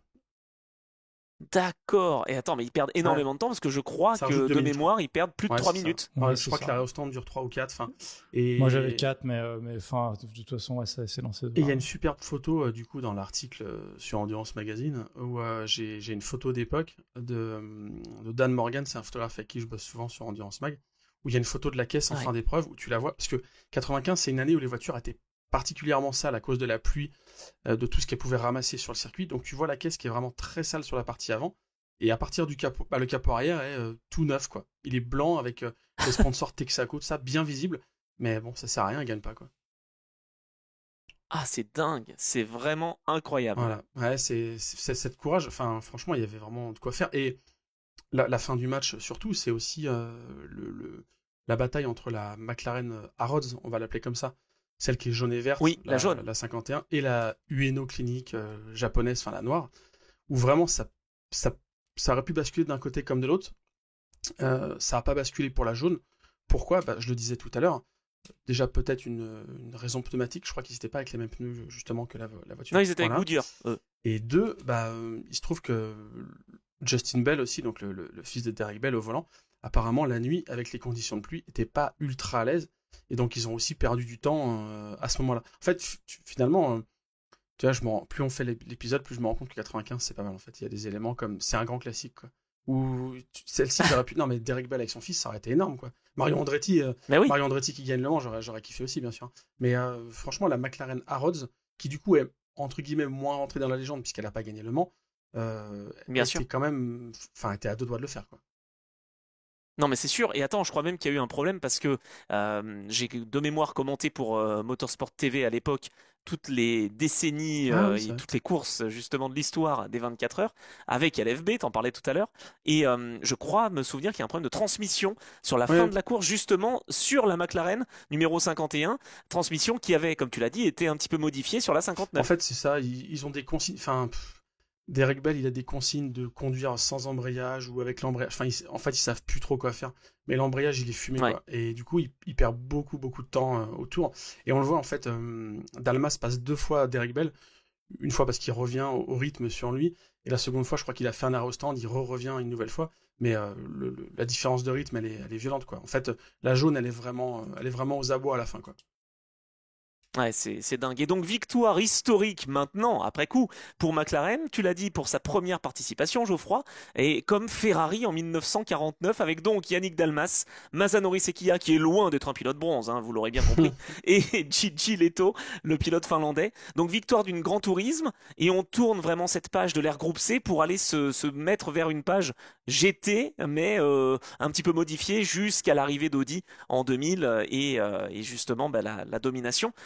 Qu'est-ce qu'on en retire sur place, je veux dire, en 95? Est-ce que tu as l'auto-hebdo après la victoire de McLaren, Julien, pour cette victoire quand même qui a marqué les esprits, quoi. Ouais, là tu te projettes direct sur la suite. Déjà, l'élément, c'est que Courage passe aux côtés d'une victoire qui, après coup, on se dit que aurait dû être facile, hein. La Courage, en réalité, tournait autour des McLaren. Et bon, on l'a évoqué là, le nombre de péripéties qu'il y a eu pendant la course, il y a 1000 fois. En fait, ils perdent 3 minutes, alors que les 3 minutes, tu peux les trouver un peu partout pendant cette course, quoi. Donc jamais cette course n'aurait dû échapper à Courage. Courage, j'en ai complètement conscient. Oui, Mélian, là-dessus, dit qu'il y a un seul point positif, c'est qu'on ne peut pas imputer la défaite à quelqu'un parce qu'en fait, tout le monde a fait des erreurs. Andretti est sorti de la piste. Mhm. Volek était lent au volant et oui, l'équipe a fait cette erreur de changement de capot. Donc en fait, il y a que Eric Hellary qui a fait une course parfaite ce jour-là et qui sûrement aurait vraiment mérité de gagner cette édition qui était très compliquée parce que les conditions étaient exécrables. Mais Courage est quand même conscient dès la fin de cette édition-là que peut-être il est passé à côté de la victoire de sa vie et que ça sera sûrement plus difficile en 96 parce qu'on sait déjà que Porsche va mettre les moyens de faire une GT comme McLaren. Enfin, on sait déjà que le niveau va s'élever pour l'édition suivante. d'accord. Donc pour Courage, on sent un peu comme Pescarolo en 2005, on sent qu'on est passé à côté de quelque chose qui se reproduira peut-être pas. Est-ce que finalement cette victoire, Geoffroy, c'est pas ce qui a donné aussi l'essor après, parce qu'on va avoir, on a parlé du BPR, mais le FIA GT, est-ce que c'est pas l'essor du GT1 qui commençait avec cette fameuse McLaren et tous les connaisseurs et tous les, j'allais dire collectionneurs, pas encore, mais les riches propriétaires vont avoir envie d'avoir leur GT. Ouais, en fait, je pense que si McLaren n'avait pas gagné 95, c'est pas sûr qu'on aurait eu cet essor de la catégorie Ah oui. GT1 et LMGTP surtout. Ça, c'est la catégorie Mhm. des CLR, de la GT1, tout ça. En fait, je pense que ça a sans Ah doute ouais. accéléré, je pense, une prise de décision chez certains constructeurs. Et, euh, et surtout, la McLaren, elle a servi. Enfin, vu qu'elle a gagné dès sa première participation, que, on l'a dit, enfin, non, on l'a pas dit, mais il y en a eu 4 dans les 5 premiers. Il y en a 5 à l'arrivée sur 7 au départ. En fait, tout de suite, ça prouve Oui. quand même la solidité du truc de Gordon Murray, de Ron Dennis et le sérieux de, de McLaren. Je pense que ça déclenche deux choses. Un, ça déclenche chez BMW le fait que ce moteur qu'on avait remisé, peut-être qu'on pourrait l'utiliser, et spoiler, on va le voir dans la V12 LMR en 99. Et deux, C'est énorme. Donc attends, ce moteur, il gagne deux ouais, fois. ouais, Ouais. non mais Julien va t'en parler un peu plus en détail peut-être après, mais voilà, je pense que ça déclenche ça chez BM, et d'ailleurs après, 97 surtout, je crois, BMW va utiliser des McLaren pour mettre ses pilotes usines pour préparer le Mans avant de débarquer officiellement en 98. Donc vraiment, ils utilisent McLaren comme un step pour revenir aux 24 heures du Mans. Et deuxième truc, je pense que ça déclenche aussi chez Mercedes le projet CLK GT1. Pourquoi? Parce que la voiture, elle a été développée dans un temps ultra court. Et qu'est-ce qu'ils ont pris comme voiture de base? Une McLaren F1 GT1. En fait, chez Mercedes, ils ont acheté une F1 GT1 et ils l'ont totalement Ah ouais. dépoussée. Et ils ont greffé dessus des pièces, genre le capot avant stylisé Mercedes, les feux arrière stylisés Mercedes. Et il y a des photos de ça où il y a une voiture un premier prototype qui roule. C'est ni plus ni moins qu'une F1 GT1 brandée CLK GT1. Et je pense que sincèrement, il n'y aurait pas eu cette victoire. Je suis pas sûr que Mercedes y aurait vu un intérêt d'aller en FIA GT, d'aller aux 24 heures du Mans, quoi. Donc on doit beaucoup à C'est énorme. 95, en fait. Attends, mais cette photo, c'est Bernd Schneider, je la retrouve là justement, tiens, pendant que tu es en train de parler sur Endurance Mag, cette voiture immaculée, avec Schneider, pilote de référence évidemment pour Mercedes, qui roule, ouais, effectivement, avec une voiture qui a tout d'une McLaren sauf l'avant. Ouais, elle est toute blanche, et même il la tank dans un bac, donc il y a un des photographes qui est présent, et je pense qu'il peut la prendre sous tous les angles, parce que du coup, ils n'y arrivent pas à la bouger pendant un moment, mais c'est impressionnant, et tu vois, ouais, la F1 a posé vraiment, la F1 GTR a posé un niveau où d'autres constructeurs se sont dit, attends, ils ont réussi à faire ça, avec, comme on l'a bien détaillé là depuis 1 heure et demie, une volonté, ils ont quand même traîné des pieds, avec quand même un support, enfin une volonté plus portée par les clients que par des moyens usines. Ils ont quand même réussi à enlever les 24 heures du Mans. Pourquoi on n'y arriverait pas? Enfin, chez Mercedes, ils ont dû dire ça. Bon, chez Porsche, ils ont toujours eu le Mans en target, donc ils se sont dit, on va y retourner. Bien sûr. Enfin voilà, je pense que ouais, vraiment, ça a déclenché de nouvelles ambitions, quoi. Et est-ce que là, Julien, on se dit que Le Mans est sauvé? Est-ce qu'on a maintenant plus trop de crainte en se disant que ça y est, on a vécu une édition complètement folle? Ouais, bah, comme le disait Geoffroy, là, ce moment-là, du coup, va donner une impulsion à plein de constructeurs. Bah, c'est ce que Geoffroy vient de dire. Donc, en effet, on sent que l'endurance est sauvée. Et puis par rapport à l'exploit de McLaren, c'est ce que tu disais, Geoffroy. On a 4 voitures aux 5 premières places et on a 5 McLaren à l'arrivée sur 7, sachant que les deux abandons des McLaren sont sur des sorties de piste. Donc en fait, on a un taux de fiabilité à 100% sur cette édition. Donc pour McLaren, c'est vraiment un carton plein. Et en effet, tout le monde se dit, si McLaren a réussi avec si peu de moyens, on va y aller. Sauf que tout le monde a la même idée au même moment, et donc le niveau va s'élever et ça deviendra beaucoup beaucoup plus dur de gagner les éditions suivantes des 24 heures du Mans. Parce qu'après, tu as aussi les égos qui vont rentrer en jeu, c'est-à-dire que Toyota, par exemple, va voir ça, je pense. Ils étaient déjà impliqués, comme tu l'as dit tout à l'heure, avec la MRC8, MR8C, je sais plus dans quel sens c'est, mais bref, ils étaient déjà impliqués. La Supra, etc. Ils vont tenter des trucs. Sauf qu'eux, ils vont prendre le règlement, ils sont très bien, ils sont très polis, ils vont prendre le règlement au pied de la lettre, et ça va pas marcher. Et puis quand Porsche va se pointer avec des caisses un peu plus avancées, ils vont se dire, ok, il faut qu'on fasse un truc plus radical. Ils vont faire la GT1. Chez Mercedes, c'est pareil, ils font déjà une caisse de ouf avec la CLK GTR. Après, ils se disent, bon, faut peut-être qu'on aille plus loin, ils vont faire la CLR. Enfin, en fait, tout concourt à faire que 99 est l'aboutissement de cette voie. C'est la guerre des étoiles. En fait, ouais, c'est vraiment... et chacun dans sa direction, tu vois. BMW en a tiré d'autres conséquences. BMW s'est dit, ok, il y a eu la F1 GTR, c'est cool. Bon, c'est pas notre caisse. Par contre, c'est notre bloc. Pourquoi on ferait pas une bagnole autour de ce bloc? Et c'est eux qui basé sur la courage. Qui gagnent au final, tu vois. C'est marrant, enfin, chacun en a tiré les leçons qu'il devait en tirer. Porsche a compris qu'il fallait pas continuer avec la 993, mais qu'il fallait faire quelque chose de plus costaud. Enfin, tu vois, c'est 95, ouais, c'est vraiment ça. Non, mais ce qui est fou, c'est que Mercedes va utiliser la McLaren moteur BMW pour faire ses essais et donc se dire qu'on va faire une voiture fermée, alors que BMW va faire complètement l'inverse et faire une voiture ouverte qui va gagner. Tu te dis, c'est dingue. Mais 99, c'était encore ça. C'était qui va gagner, une voiture ouverte ou fermée. C'était même débat que 95. C'était pas GT ou Proto. Enfin, techniquement, la GT1 et les Mercedes sont des GTP, mais bon, c'est des grands tourismes prototypes. Ça, je demanderai un jour à la CO s'ils peuvent me décrypter ça. Les grands tourismes prototypes. C'est incroyable. C'est ma catégorie préférée. All time. C'est vrai. J'ai des stickers du pesage de cette catégorie. Je collectionne les miniatures de cette catégorie. Elle est juste incroyable. Audi R8C, Mercedes CLR, Toyota GT1. Ça n'a pas de sens, quoi. C'est pas des GT, quoi. D'ailleurs, on fera un épisode historique sur 99 où tu te rends compte que Audi, savait pas trop sur quel pied danser. On va faire une voiture fermée, une voiture ouverte. Bon, engageons les deux, comme ça au moins ça ira bien. T'en as une qui va se transformer en R8 et l'autre qui va se transformer en Bentley qui va gagner les 24 heures du Mans. Tu fais des raccourcis. Mais c'était avant le Dieselgate, ça, on s'en fout. On pouvait mettre des moyens dans les 24 heures du Mans. Non, c'est vrai. Moi, je fais des raccourcis, mais bon, en tout cas, voilà, ce qu'il faut, c'est d'être efficace pour gagner les 24 heures du Mans. Non, mais ça a été vraiment... on a essayé d'être complet, je crois. J'ai encore 2-3 petits facts à vous ajouter. Sur Mario Andretti, donc spoiler, il aura jamais la triple couronne, puisqu'il refera quelques tentatives avec courage, avec Panos. Il gagnera jamais. Cela dit, il est encore aujourd'hui le plus vieux pilote à être monté sur le podium des 24 heures du Mans au général, à 55 ans, sur cette édition-là. Et tu sais que Andretti, il a un truc qu'il partage avec Pescarolo d'ailleurs. Ouais, si, c'est ça, avec Pescarolo. Il a couru aux 24 heures du Mans sur une période totale de 4 décennies. Parce qu'Andretti, la première fois le roulement, c'est 66. Ouais, c'est Il ça. reroule Ford après, était il fait 40. 66-67. Il reroule après en époque groupe C, il fait 83, il fait 88. 82 même. Ah ok, 82, j'avais 83 même. Mais il est disqualifié. Ouais, mais il est Ah voilà, disqualifié. ok. Et après, donc il roule 95, notamment, on vient d'en parler. Il refait 96-97 et il reroule, comme vient de le dire Julien, avec Panos en 2000, je m'en souviens.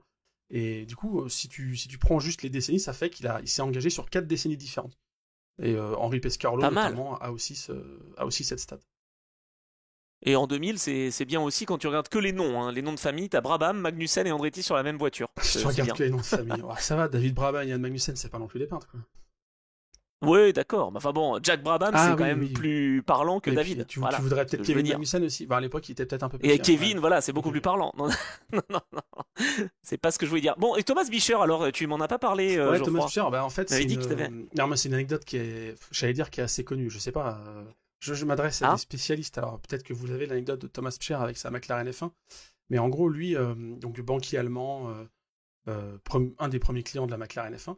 Et l'anecdote ouais. qu'on m'a rapportée, mais c'est un peu une légende qui circule. C'est pour ça que je dis que peut-être que vous la connaissez déjà. En gros, lui, il avait un trajet quotidien entre, je sais plus, Paris, enfin, ou c'était en Allemagne, enfin bref, il avait un petit trajet où il mettait 1 heure et demie en général à le faire. Il roulait en 911, et puis donc il achète une McLaren F1. Et il arrive, c'est pratique parce qu'il gagne beaucoup de temps, c'est-à-dire que vraiment il met moins d'1 heure du coup avec la McLaren F1. Oh, Et à l'époque, l'entretien de la McLaren F1, comme aujourd'hui j'imagine toujours, se passe à l'usine là-bas, et il se pointe, et c'est une des premières voitures, si ce n'est la première à mon avis, voiture de série, sur laquelle il y a de l'acquisition de données. C'est-à-dire que les gens là-bas, quand ils font l'entretien, ils branchent un ordinateur et ils peuvent voir les kilomètres qu'elle a parcourus et surtout les vitesses à laquelle la voiture a été. Et les mecs disent, donc lui il revient, il récupère sa voiture et il dit ok, c'est bon, tout s'est bien passé, ouais, full service, ouais, nickel. Bon, par contre, c'est vrai que l'acquisition de données, c'est pas encore hyper fiable parce qu'on a vu des pointes à 300 km/h. Et lui il fait, ouais, si, c'est bon.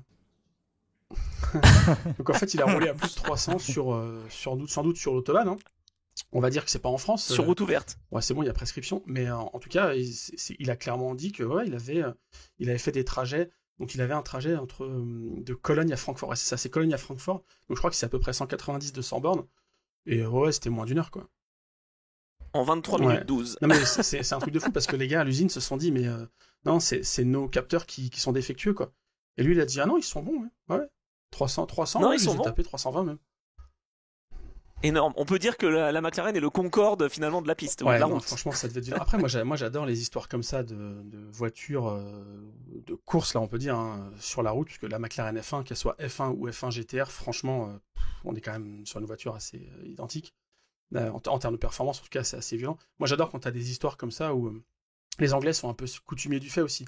Il y avait eu beaucoup d'équipes anglaises qui, pas loin de Silverstone ou de Milton Keynes, prenaient les voitures qui préparaient pour Le Mans, et puis dans les 3 semaines ou un mois avant la course, la nuit, sur une partie de motorway, tu vois, clac, petite pointe, et il y a des anecdotes comme ça dans les années 80 où t'as des petits papis, ou je sais pas, ou une famille qui rentre de soirée, tu vois, un samedi, tu rentres à 1h du matin, et tu te fais doubler par un avion à 300 km/h, quoi. Mais vraiment, il y a eu des déclarations comme ça en Angleterre. Je te retrouverai l'anecdote plus précise, mais il y a eu des déclarations, genre des gens qui ont appelé les journaux locaux en disant j'ai vu passer un ovni sur la route, quoi. Non, Un ovni. C'était un proto 3 litres, quoi. Et est-ce que tu sais, Ne vous inquiétez pas. Est-ce que tu sais, Geoffroy, si Thomas Upshur dans sa McLaren F1 écoutait West FM? Ah, je sais pas, mais en tout cas, West FM était le sponsor parce que West, c'est quand même la marque de cigarettes. Et pourquoi t'avais FM? Alors ça m'a toujours paru bizarre. Eh ben non, justement, parce qu'en fait, le sponsor, c'était donc de la voiture de Thomas Pscher, la McLaren, c'était West, les cigarettes. Et comme la loi E20 interdisait d'avoir ce sponsor-là, l'équipe avait eu l'idée de transformer la pub de cigarettes en pub pour une radio locale, West FM. Qui n'avait rien demandé en fait. West FM s'est retrouvé sur une McLaren F1 voiture pour laquelle elle n'avait sûrement pas le budget pour être sponsor de cette voiture-là. Et en fait, c'était juste une feinte pour garder le sponsor West en France et rouler en France avec un sponsor de club. C'est énorme. Non, mais attends, il y a vraiment une marque de radio, enfin une station de radio en France. Et étant de Cholet, je peux te confirmer que West FM, ça existe et ça s'écrit bien West avec un W comme ça. Elle est bonne cette anecdote, elle est bonne, mais on la alors, valide. Si on veut être complet quand même sur la F1, pas GT1, mais sur la F1 tout court, vous connaissez des propriétaires connus de McLaren F1 ou pas? Vous en avez en tête comme ça ou pas? Richard Mille. Rowan Atkinson. Ouais, il y a Rowan Atkinson et il y a Elon Musk aussi qui en a eu une quand même. Ah bon, il n'y a pas Richard Mille? Richard Mille sans doute, peut-être même plusieurs. Hein. Mais Elon Quand Musk, même, attends. il y a une vidéo comme ça où quand il, je sais pas si c'est quand il revend PayPal ou, enfin en tout cas quand il fait fortune à l'époque PayPal, il est vraiment tout jeune et tu le vois, il se fait livrer une F1 GTR devant chez lui et c'est genre, enfin il est comme un gosse, c'est le symbole de la réussite de ça y est j'ai de l'argent, il se paye une F1 GTR quoi. Bon depuis il a un peu mal tourné mais. Je sais que la voiture a été vendue à $1 million à l'époque. Elle en vaut à peu près 11 aujourd'hui. Une McLaren F1. La voiture victorieuse? Une McLaren F1 tout court. Hein. Ça valait $1 million à l'époque. Ça en vaut aujourd'hui plus de 10. Et je sais que à l'époque du BPR, je sais par un gentleman driver que la Jacadi, en fait, l'équipe avait besoin d'argent et la vendait 500 000 euros, enfin l'équivalent de 500 000 euros à cette époque-là. Celui qui l'a acheté, je pense qu'il ne regrette pas son investissement. Ah, c'est clair. Bon, il a gagné quoi, 10 millions? Ouais, c'est ça. Et, non, après, pour être complet sur cette édition, il faut aussi parler de la victoire en GT2 de Honda. C'est la seule de l'histoire. C'est la seule fois que Honda s'est illustré aux 24 heures du Mans. C'est en 95 avec une victoire avec la Honda NSX. Et ouais, c'est vrai, avec Tsuchiya, Lida et Takahashi. Alors eux, pour le coup, ce sont vraiment des pilotes que je connais parce qu'ils ont roulé ensuite en Super GT et très très connus. Tsuchiya, Lida, c'était un super duo. Quoi. Non mais qu'est-ce que tu connais pas? Même les pilotes japonais des années 90, tu les as pas. Oh, putain, ouais, là, tu nous as séché tous les deux, je pense. Non, mais oui, peut-être, mais tu vois, j'avais pas Sekiya, donc j'essaie de me rattraper comme je peux. Les 24 heures 95, c'est aussi la première victoire d'un pilote japonais, ça on l'a dit. Première victoire d'un pilote finlandais aussi au général des 24 heures du Mans, avec Gigi Leto. Donc on parlait tout à l'heure de la carrière de Mario Andretti qui ne gagnera jamais les 24 heures du Mans. Gigi Leto, lui, fera un petit séjour en prison sur la suite de sa carrière.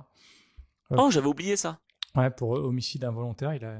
Ah oui, en bateau, c'est ça? Exactement, il a eu un accident de bateau qui a tué un de ses amis. Non, ouais, voilà. Et il va gagner. Et il va gagner en 2005, de nouveau. Et il va regagner en 2005, sur une Audi R8. Tout le monde a eu des destins un peu différents. Eric Hellary va faire une très très belle carrière. Cette édition 95 aussi, je l'avais noté, marquait la première participation à 24 heures d'Emmanuel Collard, notamment, qui deviendra l'un des plus assidus au 24 heures. 26 participations, je crois, c'est ça? Est-ce que je dois l'avoir quelque part dans mes notes? Je crois que c'est 26. Ça me parle qu'on ait célébré les 24 il n'y a pas très longtemps. Ouais. Mais ce qui est fou, c'est qu'Eric Hellary, tu vois, aurait bien mérité, selon moi, en tout cas, d'avoir d'autres victoires aux 24 heures du Mans. Tu te dis qu'il est vainqueur pour sa première participation. L'année suivante, il trouve pas de baquet, hormis de rouler dans la Bugatti de Michel Hommel. Ensuite, il va dans la Courage. Et puis, il va faire un podium avec la BMW, la McLaren BMW, justement issue de la voiture qui l'a battue en 95. Avec Gounon, non? Je trouve ça assez beau. Il est pas avec Jean-Marc Gounon sur celle-là? Il est avec avec Peter Cox et avec Roberto Araglia, mais Gounon n'est pas très loin, évidemment, Jean-Marc. Et puis malheureusement pour Eric Hellary, Gounon, on se souviendra tous. On peut en parler une seconde. Gounon qui cette année-là est sur une Venturi et c'est la dernière fois qu'on voit une Venturi vraiment bien marcher dans 24 heures du Mans. D'ailleurs, c'est un peu l'exploit des qualifications. On n'en a pas parlé tout à l'heure, mais la Venturi est devant toutes les McLaren F1 au qualif. Il n'y a qu'une seule McLaren F1 devant Jean-Marc Gounon au qualif. La 600, 95. Là, c'est la 600 SLM. Ouais, c'est une fusée, cette voiture. Juste, en fait, il s'enflamme peut-être un peu et il fait un sur-régime dans le deuxième tour. Il met la première à la sortie de Mulsanne. Au lieu de mettre la 3, il passe de 2 en première au lieu de mettre la 3. Et du coup, il éclate un peu le moteur. Mais le premier tour. Et bon, ça se termine mal, mais la Venturi marchait du coup. Il est 5e à l'entame des Inaudières au premier tour, en fait, avec la Venturi. En fait, le départ, il y a des caméras embarquées. Au départ, où t'es, je crois, dans des McLaren, justement, on est dans la 59 à un moment, il y a même une vue dans une F40, et tu vois qu'au départ, la Venturi, mais il part comme un âne. Et le premier tour, il y a les deux, il y a les WR devant, Courage, et il y a une McLaren, je crois, et il est 5e, première amorce des Inaudières, enfin, juste incroyable, quoi.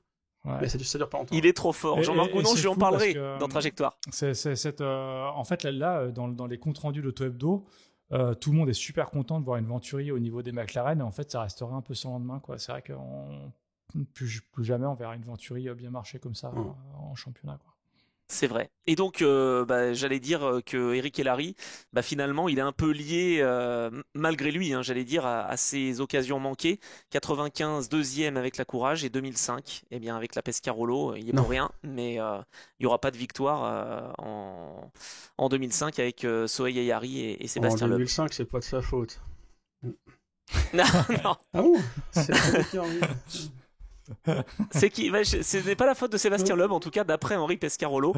Sébastien Loeb qui d'ailleurs pour l'occasion était soutenu par PlayStation et PlayStation avait mis vraiment tous les moyens pour que ça gagne et ça devait gagner, mais On voilà, fera, il en a été on fera autrement. l'épisode historique 2005 dans 10 ans, tu vois.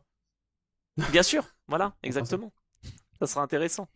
Bon, si vous n'avez plus rien à ajouter, messieurs, je crois qu'on a été vraiment super complet et c'était un plaisir de pouvoir partager le micro avec vous. Est-ce qu'on ferait pas un petit c'est quoi ton actu? Parce que on le fait avec Geoffroy, je le fais aussi avec Julien avec grand plaisir. Bon, je ne sais pas Bah, qui en plus, commence. on a des actus communes, donc vas-y Julien, je te la Ah, laisse ce bien. coup-ci. Non, non, vas-y, Geoffroy, t'as plus l'habitude que moi sur cette Eh ben, rubrique-là, je te laisse. l'actu, c'est que tous les deux, on a contribué au collector Auto Hebdo spécial 24 heures du Mans, qui est disponible en kiosque là au moment où l'épisode sort, qui va l'être jusqu'au 24 heures du Mans et même peut-être un peu plus tard encore, j'imagine. C'est un numéro spécial, un hors-série, où ils ont eu la bonne idée de faire un découpage des 24 heures en heure par heure. C'est-à-dire que tu as un article qui, pour chaque heure de course, revient sur un fait marquant. Par exemple, moi, tu vois, j'ai fait un article sur au début de la nuit, quand en 2000, Audi change l'ensemble boîte de vitesse, suspension, enfin tout le train arrière en 6 minutes. Donc je raconte ça. Je raconte aussi l'exploit de Tom Christensen en 2008 face à Jacques Villeneuve, où il a fait sans doute le meilleur relais de son histoire aux 24 heures du Mans, et comment il offre la victoire à Audi, notamment là-dessus. Julien, toi, tu as fait un article sur la CLR, on en a parlé un petit peu. Voilà, on a contribué à ce magazine, donc ça, c'est dispo. Et puis l'autre actu, c'est qu'on est ce week-end à Spa Classique, puisque c'est le deuxième rendez-vous de la saison Peter Otto. Donc on est tous les deux aux commentaires avec Vincent Franzen aussi, qui sera le lead, qui sera dans son jardin belge. Mais on sera là aussi aux commentaires, donc on va être trois à se relayer, et même à partager le micro de temps en temps. Donc Spa Classique, c'est un peu l'ultime répétition avant le Mans Classique pour pas mal de concurrents, mais c'est aussi un événement Tout à fait. en lui-même qui a été initié par Peter Otto en 2011 et qui a entre guillemets sa propre personnalité, parce qu'on y voit des voitures qu'on voit pas au Mans Classique, et notamment il y a une large part qui est dédiée au tourisme, parce que ça fait partie de l'histoire de Spa. L'histoire de Spa, c'est le tourisme, c'est même c'est l'endurance prototype, c'est aussi la F1. Bon, là il n'y a pas de F1, mais voilà, donc on sera Ouais. aux commentaires ce week-end. Génial. Ouais. Bon, Julien, rien à ajouter Ouais, si dans mon actu, pour j'ai le aussi côté. le si numéro spécial Le Mans Classique, Le Mans Classique et 24 heures du Mans, je crois, d'Auto Heroes, dans lequel j'ai fait pas mal de petits sujets. Alors là, pour le coup, c'est plus des portraits de gentleman drivers, de propriétaires de voitures historiques.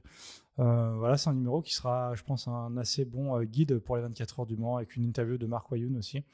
Voilà, pas mal de bonnes infos classiques.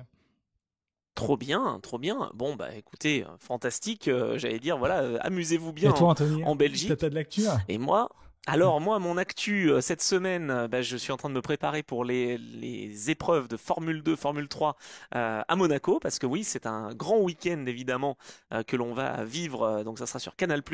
Il y a le podcast Trajectoire qui continue aussi, parce que j'ai eu un petit peu de retard moi aussi sur les montages ces dernières semaines. Et puis je commenterai aussi du motocross, alors ça c'est quand même autre chose, mais le Grand Prix de France à Ernée a lieu, et donc sur Eurosport, je commenterai ce dimanche de 13h à 18h globalement, les courses de motocross avec un Français, Cocorico, qui est en tête du championnat avec sa Kawasaki.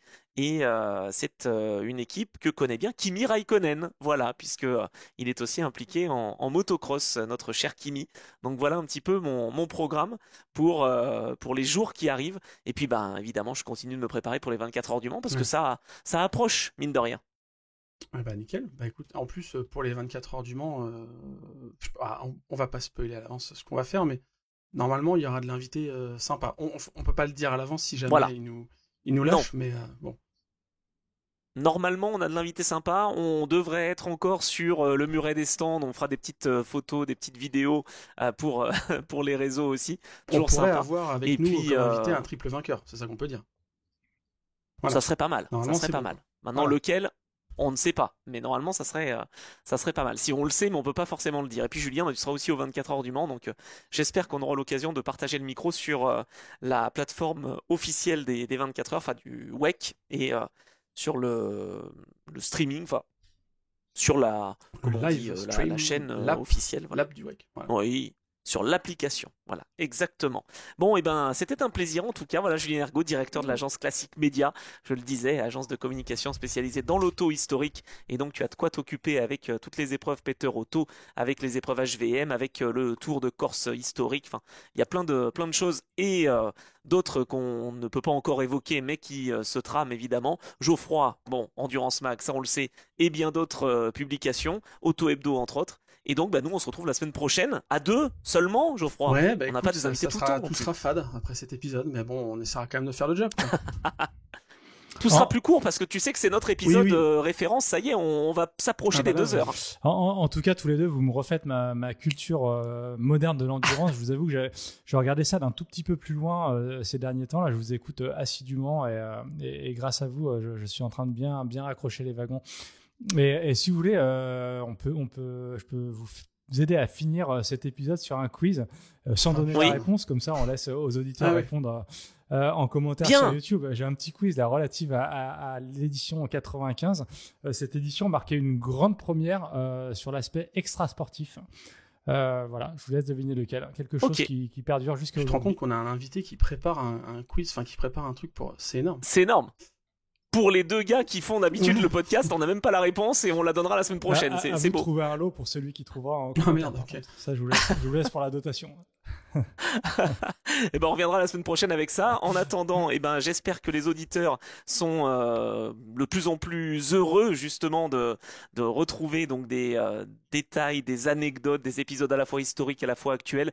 Je sais qu'évidemment le WEC vous plaît beaucoup et donc ben, je le disais, hein, le dernier épisode a bien fonctionné. N'hésitez pas à mettre des petites étoiles sur les plateformes de podcast, à donc comme Julien vous l'a dit, réagir et écrire en commentaire sous les vidéos YouTube, vous abonner, bref, partager et faire que ces différents épisodes puissent continuer de vivre justement leur vie en endurance et ailleurs. Mais voilà, c'est toujours un plaisir. Merci Julien, merci Geoffroy. Et puis nous, Geoffroy, on se retrouve la semaine prochaine. Allez, la semaine prochaine. Salut, merci Julien. Merci à tous les deux. Salut.